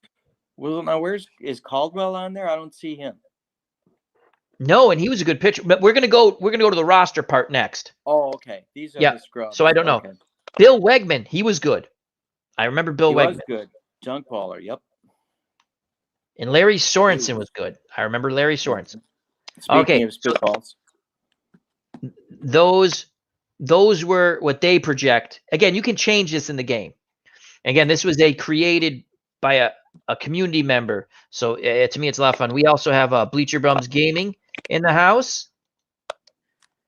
Creator of Glory Days Boxing, our good friend Anthony Crooks. Check that wonderful game out. We hope to have Anthony on soon to talk some Glory Days Boxing and boxing in general. So let's now do the Brewers. Now we've seen the starters, so let's just see. Bosio. Who we were looking for? Mike Caldwell is a reserve, so you can bring him on. And they only have 4 reserve players. Colbert, Ken Sanders, and Jim Slate. So they have 4 reserve players. They're all pitchers. So you could bring Mike Caldwell over. So there's no Josh Hader. There's no Jeremy Jeffress. There's no Bill Castro. The bullpen's a little weak, a little thin, but that's okay. They got a lot of starters on here, so that's okay. And again, there's another version we're not going to get into tonight, but that has more players. It'd be interesting. We might go take a quick look right after we do the Brewers here to see the players that you mentioned, to see if they put them on the bigger, more roster. Okay. You can do more moves. So let's go down now. The pitchers, we showed you them all. Let's go position players. So they have Charlie Moore. They had LaCroix as a starter, excuse me. Moore, BJ Surhoff, 3 catchers. Pretty good. Yeah, we talked about BJ Surhoff a lot. Dave Nilsson was a left-handed hitting catcher, is the one that we went with. But Surhoff's numbers were okay. Just kind of made it. He's probably out of a 31 guy team. He's probably like number 34 or 35. So almost. Anthony asks. Sort of a miscongeniality. Yep. Yeah, miscongeniality. That's a good one. Anthony asks, is this an all-time teams mod? Yes. Fun all-time teams mod. And he says a 70s logo. Yeah, I think he's talking about the one. I just like that uniform so much better. That's like me with the Tampa Bay Bucks in football. I like the creamsicle. Bring back the creamsicle. All right. So Cecil Cooper is on the team. Prince Fielder's on the team. So Cooper, Fielder, Richie Sexton at first, which they list him as the starter. Again, you can change it any way you want.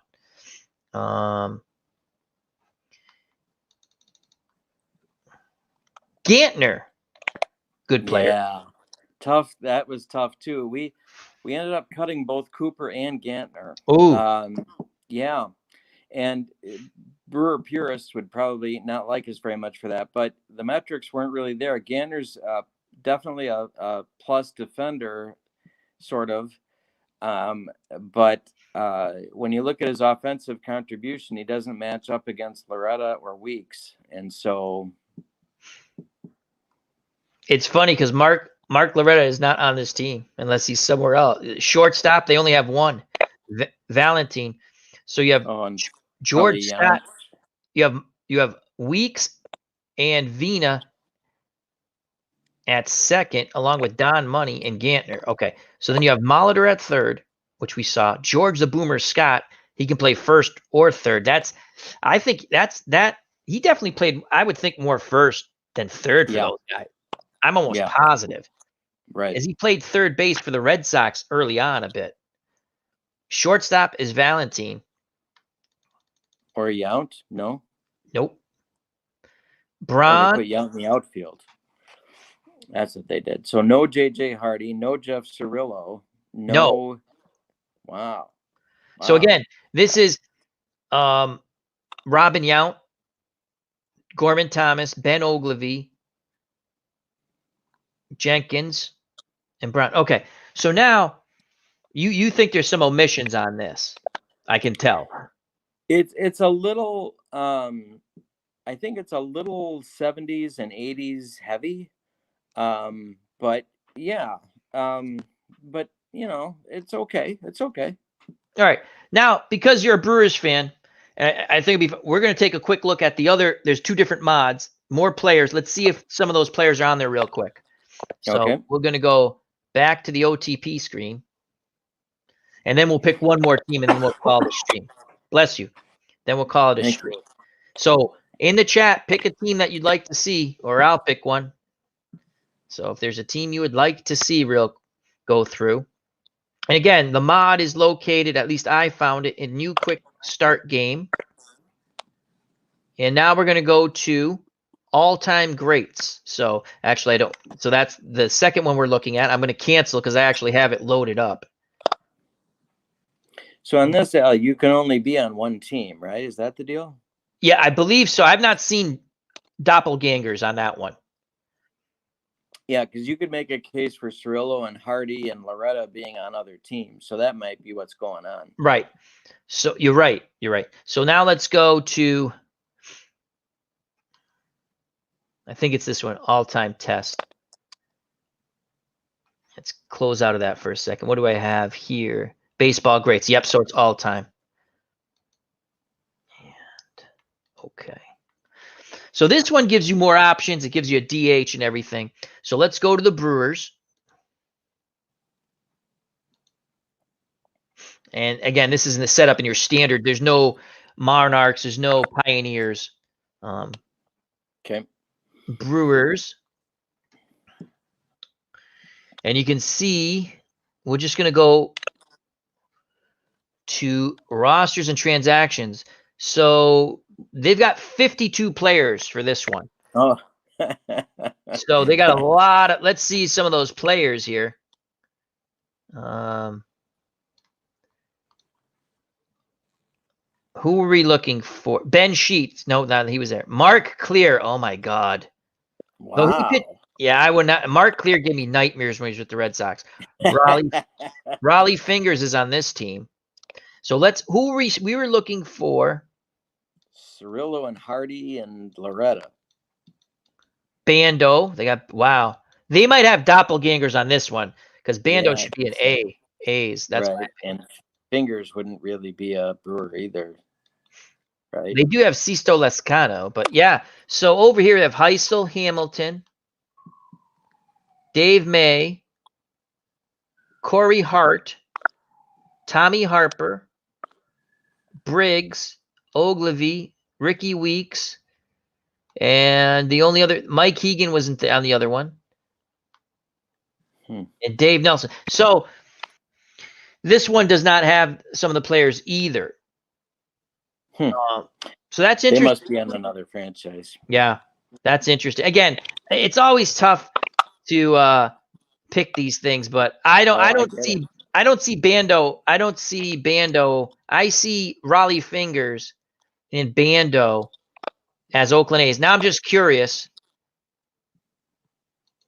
Let's see what the Oakland A's and the Kansas City Athletics and the Philadelphia A's. I think they mix them all, as a franchise. So Oakland. Let's just take a quick look. Yeah, that team's really loaded. The combination of those versions of the franchise make for tough. I would say one of the And I think what they did now, looking at this, and you just saying that, they try to balance off teams going, well, we're taking these guys for this team, because you don't see at third they have Home Run Baker, Chavez, Jimmy Fox, who did play third, which I did not know. They're loaded for bear. Reggie Jackson is on the A's.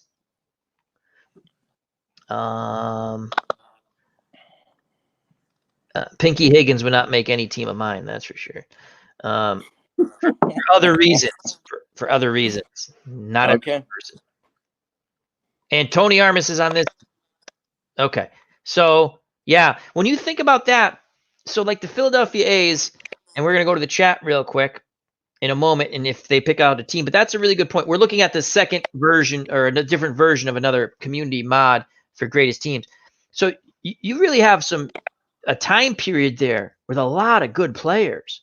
So yeah, the franchise was dead for a while in the second half of Connie Mack's run, but they were around long enough to collect bodies that were really good. And of course, in the 20s and early 30s, the A's were really something, and they could beat your brains in, and they had Lefty Grove. So, I mean, it's going to be a very, very competitive team in this kind of a league for sure. So let's just look at their pitchers. Old school, Chief Bender. Old school, Lefty Grove. Tim Hudson. Eddie Plank, old school. Rube Waddell, old school. They went old school. Mm-hmm. Then you have Bailey, Blue.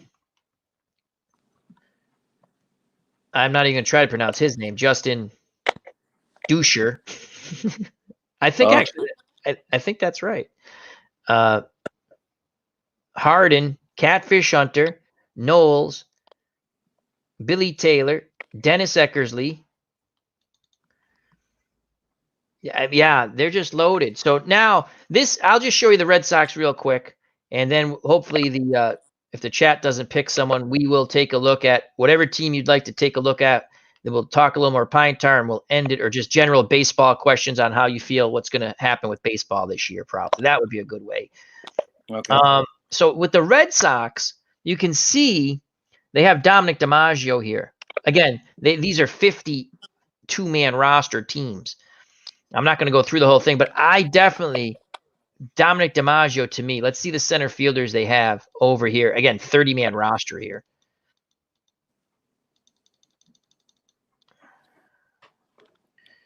So they have Trish Speaker.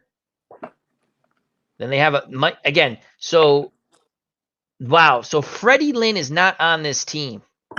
Oh, they have him. They list him as a right fielder. Why, I don't know. But he can definitely play center.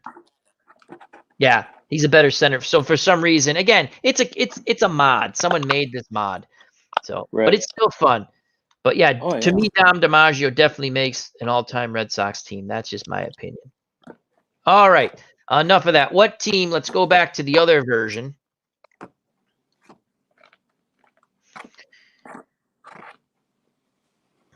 What team would you like to see? Okay, so Bleacher Bums Gaming says, true. I think this one is career. Brewers had some dudes on the 70s and 80s, though. Yes, they did. Absolutely. No question. So let's go back to wrong one. Baseball greats 2.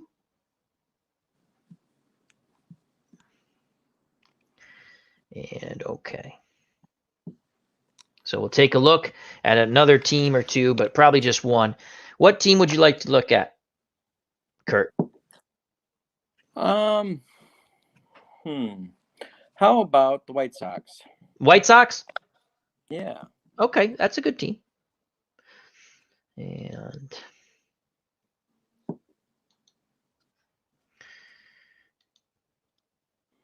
got a few problems with the White Sox. One is, what do you do with Shoeless Joe? Because he had an Indians career that was a pretty distinguished one as well.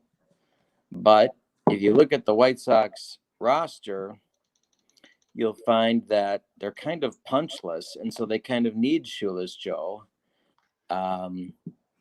Punchless in like a all-time perspective, and right. so he's a tough one to figure out what to do with. And then the other one that I struggled with the White Sox is Louis Aparicio, who everybody loves in Chicago, but wasn't that good a player. Didn't get on base enough, and so there's other shortstop choices that are better, and so you have to choose between going with someone who's like a White Sox icon like Aparicio, or choosing a player that was a little bit better offensively at shortstop. And so that's those are tough calls. Well, they have Aparicio, and it looks like they're using 68, 69, and 70 as like their reference. Okay. I mean, that's what they have listed here. Which you'd have to. Luke Appling. There's your shortstop. Yep. Now, and Ozzie Guillen. Not bad right. choice. No. Although Alexi Ramirez, we put on the team, and his numbers are better than Guillen's, and he can play multiple positions. And then you get back to that team problem, making the whole roster. So Anthony says you got to put Jackson for the White Sox. He's not on this. I just looked. He's not, unless I missed him. And he's not in the reserves. So where did you Cleveland? Let's check Cleveland real quick, and we'll come back here because that's interesting to me because I think of him as a White Sox. Just from the whole 1919. Oh, sure. I mean, again, to be honest with you, I didn't even know he had I think of him as a White Sox. Let's go to Cleveland real quick. Just seeing if he's over here. Yep, Shoeless Joe Jackson. So good call.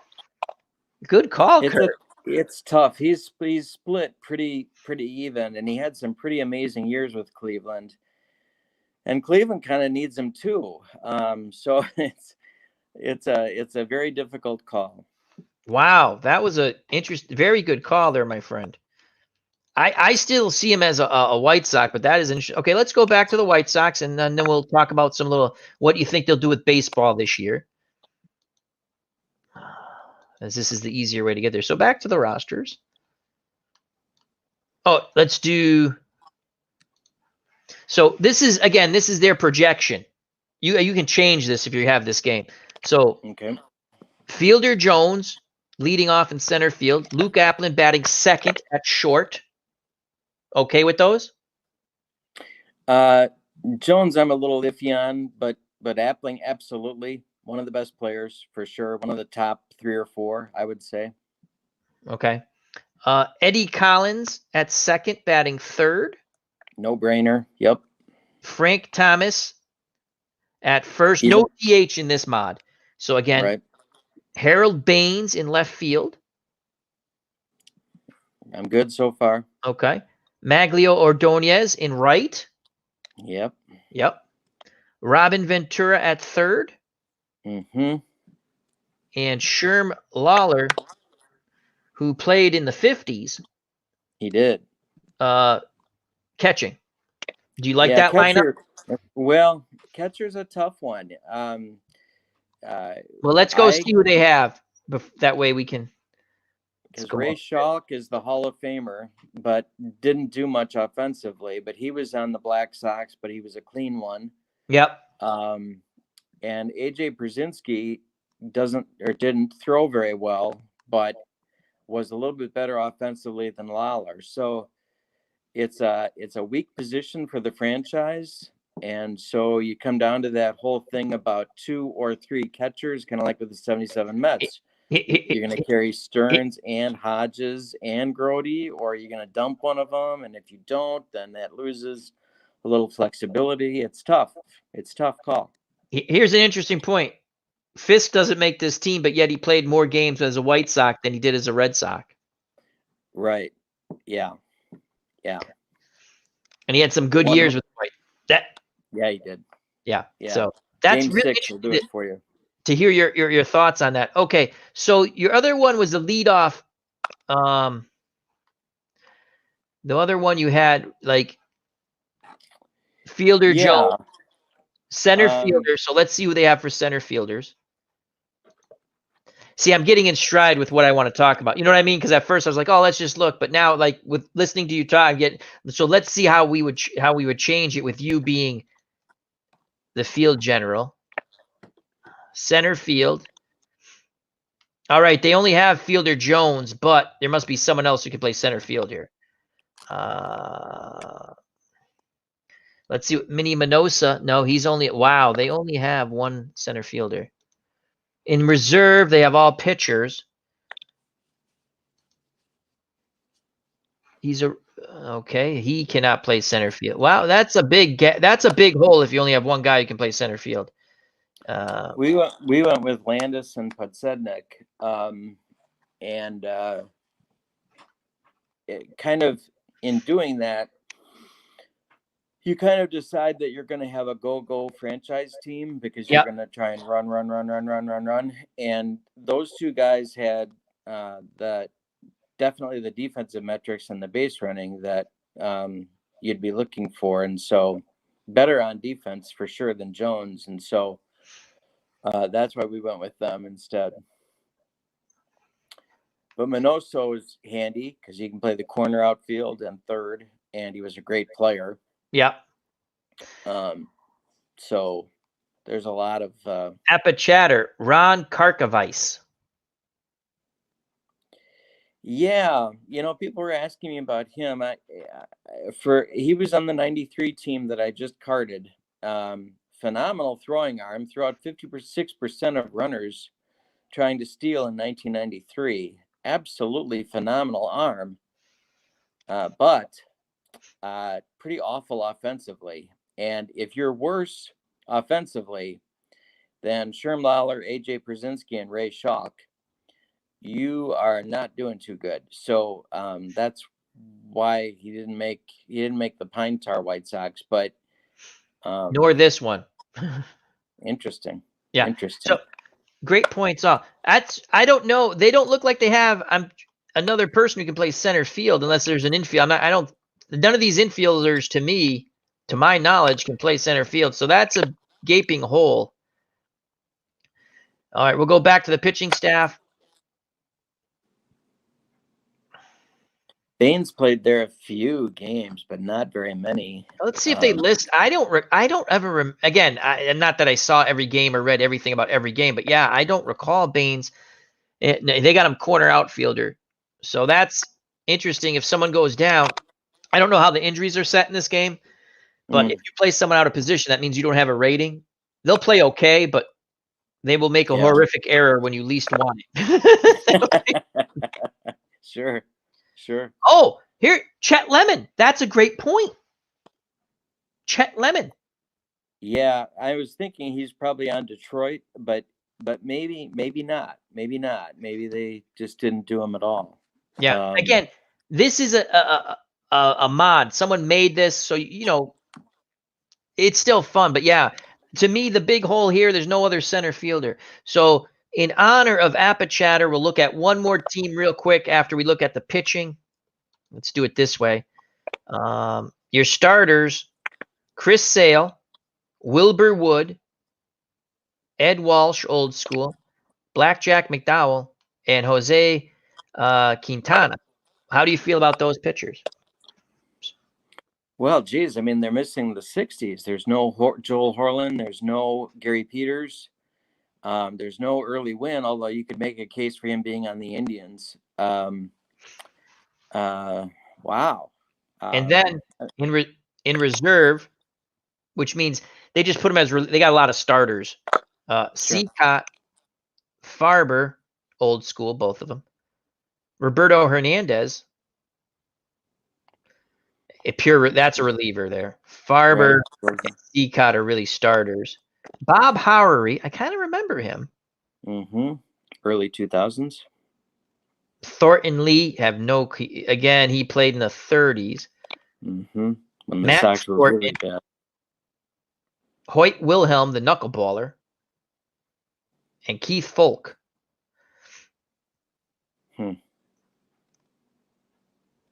So no Wilbur Wood.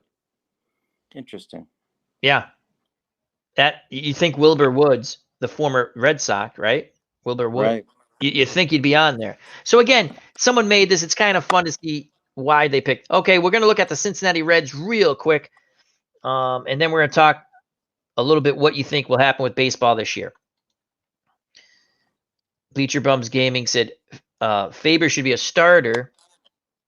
Yeah, you can use him as a starter because his stamina is 9. I think they picked their 5 starters, and then you have Eddie. I mean, to me, Eddie Seacott would definitely be in my rotation. Where's Mark Burley? Boy, there's a lot of omissions on this. Yeah. Again, you play it for fun, but I haven't looked at all the teams. That's why I thought it'd be fun to look at it with you with such baseball knowledge.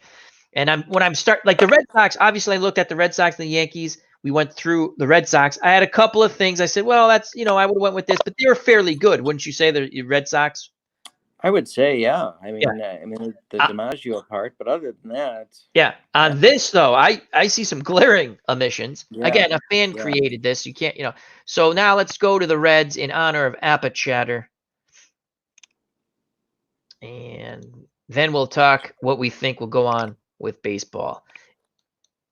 And I think what I'd like to do is if I can get like maybe Sports Time Machine on with us one time, if you'd like to come back, we can talk Yankees. Sure. And maybe we get Anthony from Bleacher Bums Gaming, a tremendous knowledgeable baseball fan also, as well as boxing. All right, so let's go to the Reds and we'll do the lineups not there. Rosters. Not there. Home. There we go. Wow. Again, this is their lineup they made. So they have Morgan at second. I'm okay with that. Ed Rausch. Did I say that right? Rausch? I think so, yeah. That's in center. I would assume Cesar Girano made this team too. Joey Votto at first. Would you take him over Tony Perez? Or anybody else? I'm just curious. Yes. Okay. I mean, he's a good hitter. You can see, again, the ratings that they made. Blue's very good than green, so he's a lot of blue, a lot of green. Oh, I was just going to ask you that. Okay. Yeah, it goes blue, green, orange, red bad. Oh, okay. So, and again, defensively, it's usually 1 through 10, but they give him when I switch it, he moves to an 11, which means he's out when it comes to range, outstanding. Johnny Bench as a catcher, that's a no-brainer. Pete Rose in left. You know what's interesting? They must have Frank Robinson on the Orioles. I would hope. Larkin at short. Very good shortstop. Sure. I would take Larkin over Davey Concepcion because of the offense. Right. To start. I'm not saying Concepcion obviously would make the team. Veda, it's either Vada, Pinson, or Veda. I mess it up. Underrated player in history, I think. Very. Definitely should be on the team. Depending upon how they do this, in terms of what year they choose, I mean, his peak might be better than Rausch's. So it's a tough call that way. But a very, very good player. And because Dave Little's a Cincinnati Reds fan too. So let's just see. Just put the 75 Reds in there with Soto and Rio. That's true. That's that. You wouldn't go wrong there. Roush, good call. Okay. Votto, Perez. Votto greater than Perez. Perez can play third too. Yeah, he played third, I think, on the 70 team that went. Yeah, I think. not real well. No. He played it. But I mean, sometimes on these teams you got to get some bats, and yeah, I did that with my 1966 Dodgers against, my God, who did they play? But we upset whoever. I did the Ron Fairley experiment. I don't know if you saw any of that. Oh, that's right, I did. Yeah, where I decided, well, if he can play first and right field, I'm putting him at third and hope to God they don't hit the ball to him. And every game, I was just amazed that you kept getting away with it. I mean, got lucky. It worked, though. You got that extra bat in the lineup. It stretched it out a little more. Again, it's a sim. You have fun. You have fun with it. That's right. That's right. All right. And so you paid for it because you had a streak of about 4 dozen stolen base attempts that got thrown out. And yeah, then you, it was extra bases. They were getting shot down. Yeah. Guys that were 2 feet from the base were getting thrown out. I mean, it was unbelievable. But sometimes you got away with fairly. So it evens out. The thing with this game and other games that use animation, it doesn't match up sometimes. And when you're fooling around, you're playing, and you're trying to call the game, and you're sitting there going, you could see people in they do that pause. Like Action PC does that horrible thing at first where you don't know if he's out or safe, and you're looking, right? And like, he looks safe, right? You start to go, and he's out. Yeah, they all right, let's go to the rosters real quick. In reserve, they have a bunch of pitchers. Benton, old school. Pedro Borbon, who I finally pronounced his name right. Tom Browning, Clay Carroll. Those are Big Red Machine pitchers. Danny Graves from the 90s, late 90s. Right. Johnny Clipstein, I don't know too much about him. And it's interesting because he's the Senators, Reds, Phillies is the 3 seasons they look like. Red Lucas, old school. Gary Nolan, Big Red Machine. Bucky Walters, don't know too much about him from the late 30s. So those are reserves. No position player. So there's no Cueto. No. That I would think Cueto should make it. Definitely. There's no Jim Maloney. There's no Rob Dibble. There's no Aroldis Chapman. There's no Raleigh Eastwick. Well, no. That was the reserves. Hold on. Oh, okay. Sorry. I should have said that. Derringer, Noodles Hahn, Jim Maloney, who you just mentioned, Joe Nuxall. Oh, sure. Jose Rio, Rob Dibble, Pete Donahue in the 20s. Dolph, I have no clue. Lacroix? Laquet? Oh, Luque, yeah. Luque. Thank you. Epi Penn. Epi Rixey. Abby Normal. What movie's that from? Abby Normal. I can't remember. Young Frankenstein. They go, oh, yeah. I got a brain. Well, what was the name on the brain? Abby something. Abby what? Abby Normal. Great. Mario Soto. Johnny Vandermeer, which I know who he is. And Aroldis Chapman as the closer. Catcher's bench. Oh, here's Hargrave. But I forgot about Ernie Lombardi was a good catcher. Very good catcher. Mm-hmm. Adam Dunn, Ted Kluszewski, Lee May. They have 5 first basemen. Again, Lee May, I think, could play other positions. I think. Frank McCormick, Joey Votto, Morgan, Brandon Phillips, Henny Grow. Is that how you pronounce it? Henny Grow? Heine. Tony Perez at third, which he can play first too. And you can see you can see if you just want to see the ratings, 9, 4, 9 being the better number, and yellow is like moderate to poor. This is a good example of a team that I'd go heavy bullpen on and get those starters out of there early, and maybe keep 11 or 12 pitchers so that you can keep Carroll and Dibble and Bourbon and who's the other one? Danny Graves, because you're probably going to score, and so you just got to get those starters out of there, and that's going to be the key with them. As Bleacher Bums Gaming says, Hahn was comparable to Waddell before his arm blew out.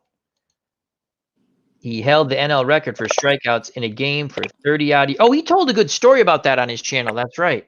I remember that now. I think that's when he does fun facts, 7th inning fun fact. So, and again, you can change up whatever you want here.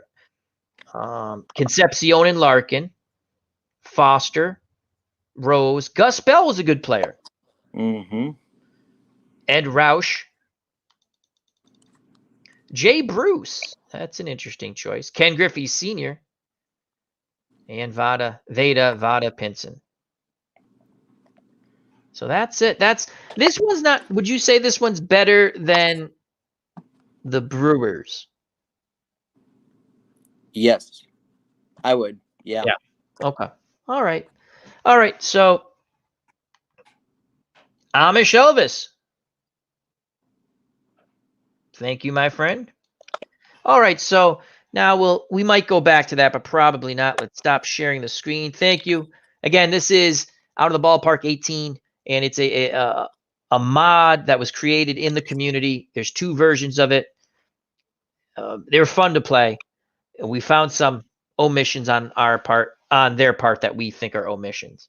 All right, so let's stop sharing the screen. Let's go back to this. Now, let's talk, as we're going almost to 12 a.m. Eastern Standard Time. So let's end it with, what are your thoughts what's going to happen with baseball this year? Do you think they're going to play? I don't. Me neither, to be honest with you. Yeah, and I'd even say that I don't think there's going to be an NFL at least until Thanksgiving. And the reason that I say that, and I'm not a scientist or a doctor, Lord knows, but I don't see how you can put 40,000 people in a confined space until there's a vaccine. And the earliest projections on a vaccine that I've seen is 1 year. And so what are we even talking about? And I think the whole no fans in the stands thing in Arizona is crazy. But I mean, they can do it if they want to, but nobody's going to watch and nobody's going to care. And so I just think the country and the world are in a different place right now. And you certainly can't put people in a basketball arena, I wouldn't think. I think if they did come back to play baseball, or any sport like basket, it's going to be with they've done this in Europe with soccer, but not due to hooliganism, where they literally said, okay, no fans, we'll play. They've done it in the Italian league. I've seen it. It was bizarre to watch because there's no noise. I think people would watch baseball. I don't think there'll be a season. They want to get a season in because they want to make some money. Let's assume there is a season, even though I don't think there's one. If there is, I'll watch a little bit, as long as they don't. Here's my big thing. One, without we'll say with no fans. You know what I'm saying? But just because we'll say that, we're not gonna, because you don't, like you said, you can't. My other idea was this: even when you come back, like say there's medicine to treat it, whether it's the malaria drug with the cocktail of other things. It's worked for some people, which is good news. Some people it hasn't, but it's worked. So we hope that works for more people than not. But just on the baseball, my thought was this, right? Say they feel comfortable that, okay, we're going to come back and we want fans. Just hypothetically, we want fans, right? Would you take out, this was my thought process, if they wanted fans. I'm not saying I'm going. I'm just saying if they wanted fans and people wanted to go. You have a row of seats, you take out the front and back row, and you're going to have less fans, in other words. You're going to keep some sort of distance somehow, which in reality you can't. But you see what I'm saying? And do you think they would ever lessen capacity to I don't think unless they can figure out a way to keep the employees at the stadium safe. Yeah, good point. I don't see how you can do it. I mean, boy, I don't know. I mean, I would like to think so. The other part is that you remember 1981. I mean, in the period of time that they were off for the 6 weeks in 1981 for the strike, so many players got out of shape. They were talking even about expanded rosters. Yeah. In August when they came back, and they didn't do it. They talked about it as a serious idea because they thought they were going to need more pitchers.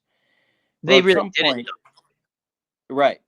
But at some point, I think you'd have to talk about that in this case too, if you're going to come back in July or August or something. And then at some point, you're really bastardizing the game to a point where I don't know what you're doing, and I don't know, what other would be, than just a they've revenue talked to play play. about what 100 games they want to play. I'd like to see less games. I don't want to. If I had a choice between less games and 100 with some bizarro rules, I'd rather have less games. And then come up with a tournament style at the end, something different, because this is not, you know what I mean? It's completely different. Like you said, this is not going to be what we consider a baseball season. So come up with something different for the what you're going to do. I don't want to see a guy at second in extra innings. I don't want to see that. I'd rather you end in a tie, for God's sakes. I made my joke. Game ends in a tie. Each team has a designated, let's go out to the mound and fight guy. And that's how we solve that problem. Old school hockey. Know. I'm just picturing beer vendors wearing a giant condom. I mean, what are you going to do to keep people that are selling liquids safe? I just, it just blows my mind that this is even a thing, but we'll see. I mean, I maybe I'm wrong, and I hope that the vaccine comes much quicker, but yeah, I'm not getting it right now. Yeah. So again, let's just say they have a season, 100 games. Do you want to, again, it's been talked on other channels, and that's pretty cool. I listen to all those channels. I don't want to see, just play the game. If it goes extra innings, I'd rather see expanded rosters, right? Extra innings. Oh, well, we got enough guys to play tomorrow. Right. Let's go with 32-man rosters, right? Or something. Mm-hmm. And you can even make rules saying 32-man rosters, because they've changed the pitching rule, right? You can't go righty, lefty, right? Right. 3 batter minimum. They expanded the roster to 26 already. You just can't carry more than, I think it's 14 pitchers. It might be 13, but but if you threw that out and went up to 16 or 17, you could certainly do it. Yeah. So then if you had an extra inning game, you can't say boo-hoo. You got enough players. Yeah, I don't want to hear about home run derbies or any of that stuff. No, I mean, I was joking around. The only time I would have used a home run derby to end a game was that All-Star game that ended in a tie. I would have said, listen, let's get creative, because both managers they played that game as the ultimate little league All-Star game. And to me, that was just, and I like both managers. Joe Torre was one of them. I can't remember the name. It was very distasteful to watch that game because no one took the game seriously. As much as people hated the winner gets the home field for the World Series, which to me, I didn't mind, but I do like the best record in baseball getting the home team, the home field. But what it did was at least bring the only sport where they actually kind of played the game at the All-Star. Hockey, no. Football, no. And basketball, non-existent anymore. It's just like, okay, let's shoot, let's do this, let's do all this goofy nonsense. It did bring back, at least they played the game. And to me, that was important. They got away from it because everyone complained about it, but I think just expand the rosters to whatever. 32 would be enough. You have an extra inning game. My God, if you shouldn't go through 32 players, and even if you do, a guy pinch hit, he should be able to play next game. Your pitchers, it's not my fault. These freaking pitchers go 4 innings, and the guy's like, okay, now you go, now you go, now you go. And in that case, right, if there is extra innings, dude, you pitched 5 innings. You're not going to pitch tomorrow anyway. The starters, they go 1 inning at a time. How many extra inning games do you think they're going to have in a row? Not many. You have your bizarro 19 inning game. You always have that every few years. Oh well, tough poop for that. Those two teams play the game. Just play the game. I have true. lot. Yeah.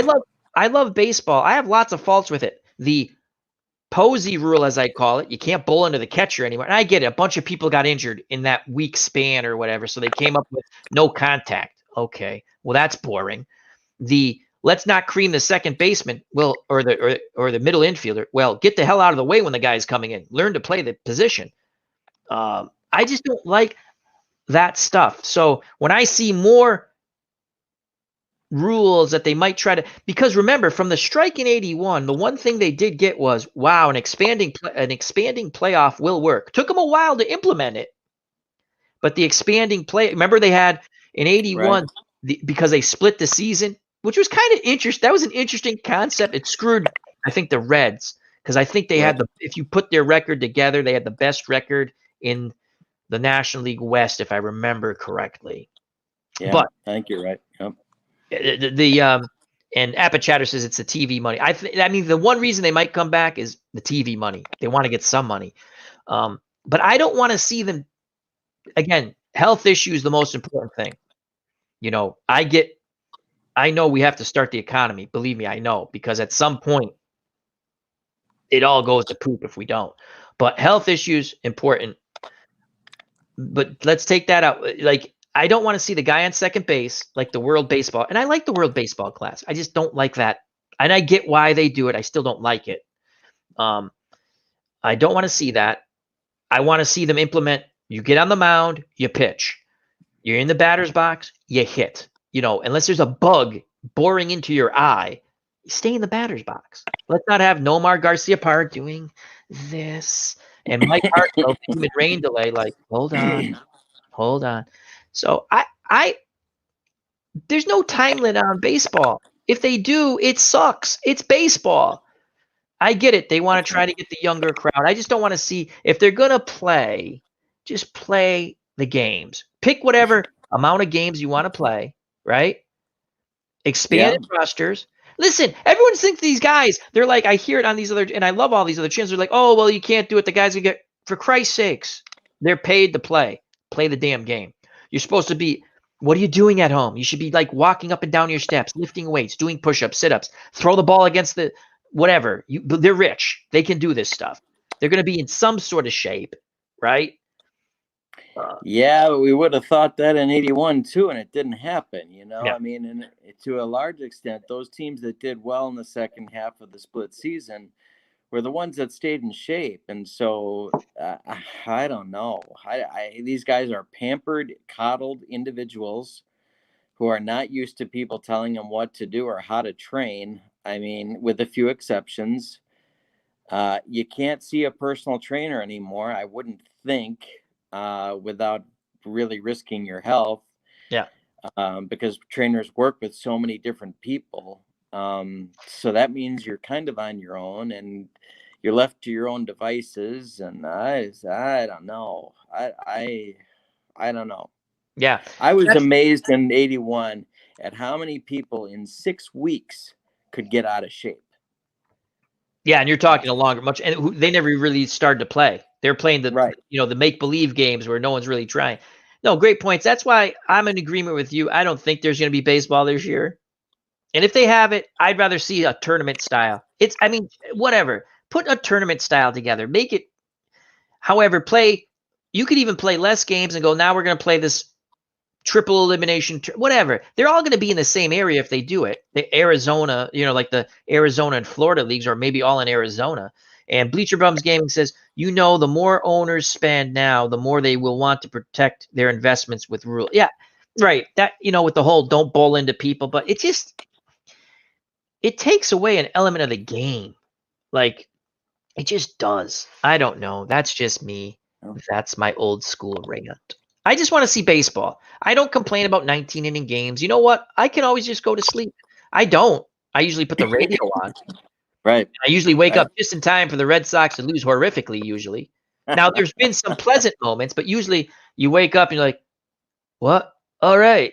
You hear the second and third, no outs, pop up, strikeout, deep fly ball. And I'm sitting there going, Cunha got the deep fly ball on the first out that would have scored the runner from third. I want a mulligan on this. Then to hit there and go, now there's 2 outs, runner at second. And here comes so-and-so to the plate. And that is a base hit up the middle. The winning run scores, and the Yankees win. And I'm like,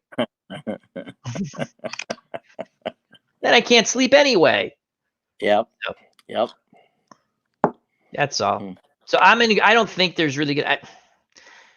I think it'd be nice if they somehow can do it. It might be a nice distraction for people. You know, I'll tell you what. If they're hiring vendors, I'm not applying. Yeah.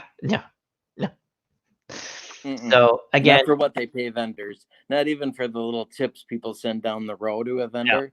No thanks. And the only there's 2 things I remember. Like I said, Italian League soccer, no fans in the stands, and I think they did that in England too one time, probably. But I remember in Italian League, there's no, because of the riots that would happen between rival fans. Sure. And that was no fans. And that was really, I remember watching that game, and the announcers were announcing it, and there's no sound. I still watched because the teams were good, and I watched, but it took something away. And then, and if Anthony's still in the chat, and I think he is, there was a British Commonwealth middleweight championship fight. Mark Kaler, who was white, against a black fighter from the UK. A lot of racial tension in this fight. The first fight they had with fans, and I want to say the second fight, no fans, and they were what the hell was that guy's name? Something Earl. But those are the only 2 times I remember, because I remember the reading about that. You can find the fights on YouTube also, and I can't think. One's Mark Kaler, he was the white fighter, and the black fighter,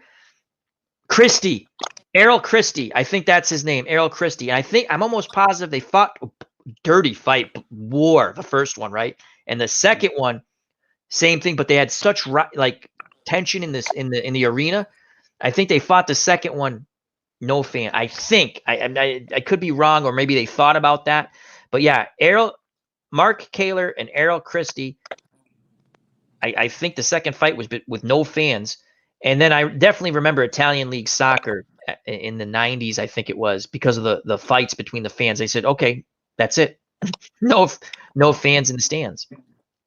It would be. Well, see, that's weird too, because you can't tell me that Italian League soccer is making that much coin off of TV broadcast. So how are they paying the bills if the fans aren't there? That's really, I mean, in the boxing, of course, they'd have promoters, and so that would be where the money comes from. But I think because it's a fee. Again, I'm not very knowledgeable about the whole way it runs. They have rich clubs in it. I mean, they make buku cash. Oh, okay. So it was not that the owners said no. It was the FIFA, the governing body, just had so much. It's so much bad. It was so much bad publicity that finally they said, "Listen, let's not have." To try to make the fans not do this, you can't go. You can't, and they live for this stuff, right? You can't go. And what it did was tone down the violence. No, it wasn't Harold Graham. I think it was Mark Kaler and Errol Christie. Errol Christie, I think, was his name. Harold Graham, great, very good English fighter. Or maybe he is saying Kaler Graham. Maybe that's the one they fought with no, and I'm just getting mixed up with the other fight with Mark Kaler. Well, one of them. There was one where they had no fans, and that's really bizarre. But if you've watched enough boxing, which I have, the prelims there's usually no fan, like the 6 rounders. So right. And I like boxing, so I'll sit and watch, so it doesn't bother. But it was really for a big fight there. So he could be right, and I'm just getting mixed up with the Errol Christie fight, which was they had a riot at the at the venue. So anyway, I know Warren Beatty had a Julie Christie fight, but that was different. That was something Warren Beatty played quarterback in what movie? Heaven Can Wait. And what was his name? Oh, that I don't remember. Now it's Joe something, Joe Farmer or Joe, because Dave Gardner always brings it up. I was like, that's Heaven Can Wait. I know that movie. The pressure's on you, Al. Sports will not be seen. Oh boy, it's on the YouTube community then. I just would like sports to come back, but for normal, just give some semblance of normalcy, and that's important at some point. You can't stay like this forever. You can't. But not going to get into a whole discussion on that. But the economy has to start moving just for other reasons. You can't. There's going to be really bad ramifications. I think the economy will pick up once they have to just put confidence back in the people. Like you said, is it safe to go do things? And a vaccine's important, obviously, and that's a year away. The malaria drug seems to work, like we said, but I'm in agree. I don't know how you play a limited schedule in Arizona with no fans. People would watch, I think. I don't know. I don't think they'll play it. I don't think we're seeing sports this year. And how do you come back with contact sports like boxing? Will I ever see boxing again? Or is it just going to be me doing Glory Days boxing, Title Bout 2, and Title Bout Championship PC boxing? You're going to get to know Carl Mildenberger really, really well. I like Carl Mildenberg, lefty from Germany. I know who Carl Mildenberg. You betcha. Fought Ali. Yeah, I don't know. I remember in the 80s that, people were really, really concerned that AIDS was going to become airborne. Yeah. Yep. And, what was going to happen then and how was life going to go on? And this isn't AIDS, but it's definitely easy to get. And I think people are going to be scared to the point where you're going to have to do some convincing to get them to attend big events or concerts. Who's going to go to a concert? Music concerts. Yeah. I mean, there's all kinds of, social gatherings. I mean, there's going to be there's going to be people whose immune systems. Here's what I would say. Just my opinion. I'm not saying to do. If you have a compromised immune system, even when they relax, the distancing thing, and you should still practice that, no handshake. You have to really be careful. You have to, until there's a vaccine. And I'll preface this with a vaccine that they know works. That's why it's going to take time. You don't want to be the guy to say, yeah, you okay the vaccine, and went, wow, it didn't, or the woman, or and it doesn't work. No one, regardless of who everyone supports, right?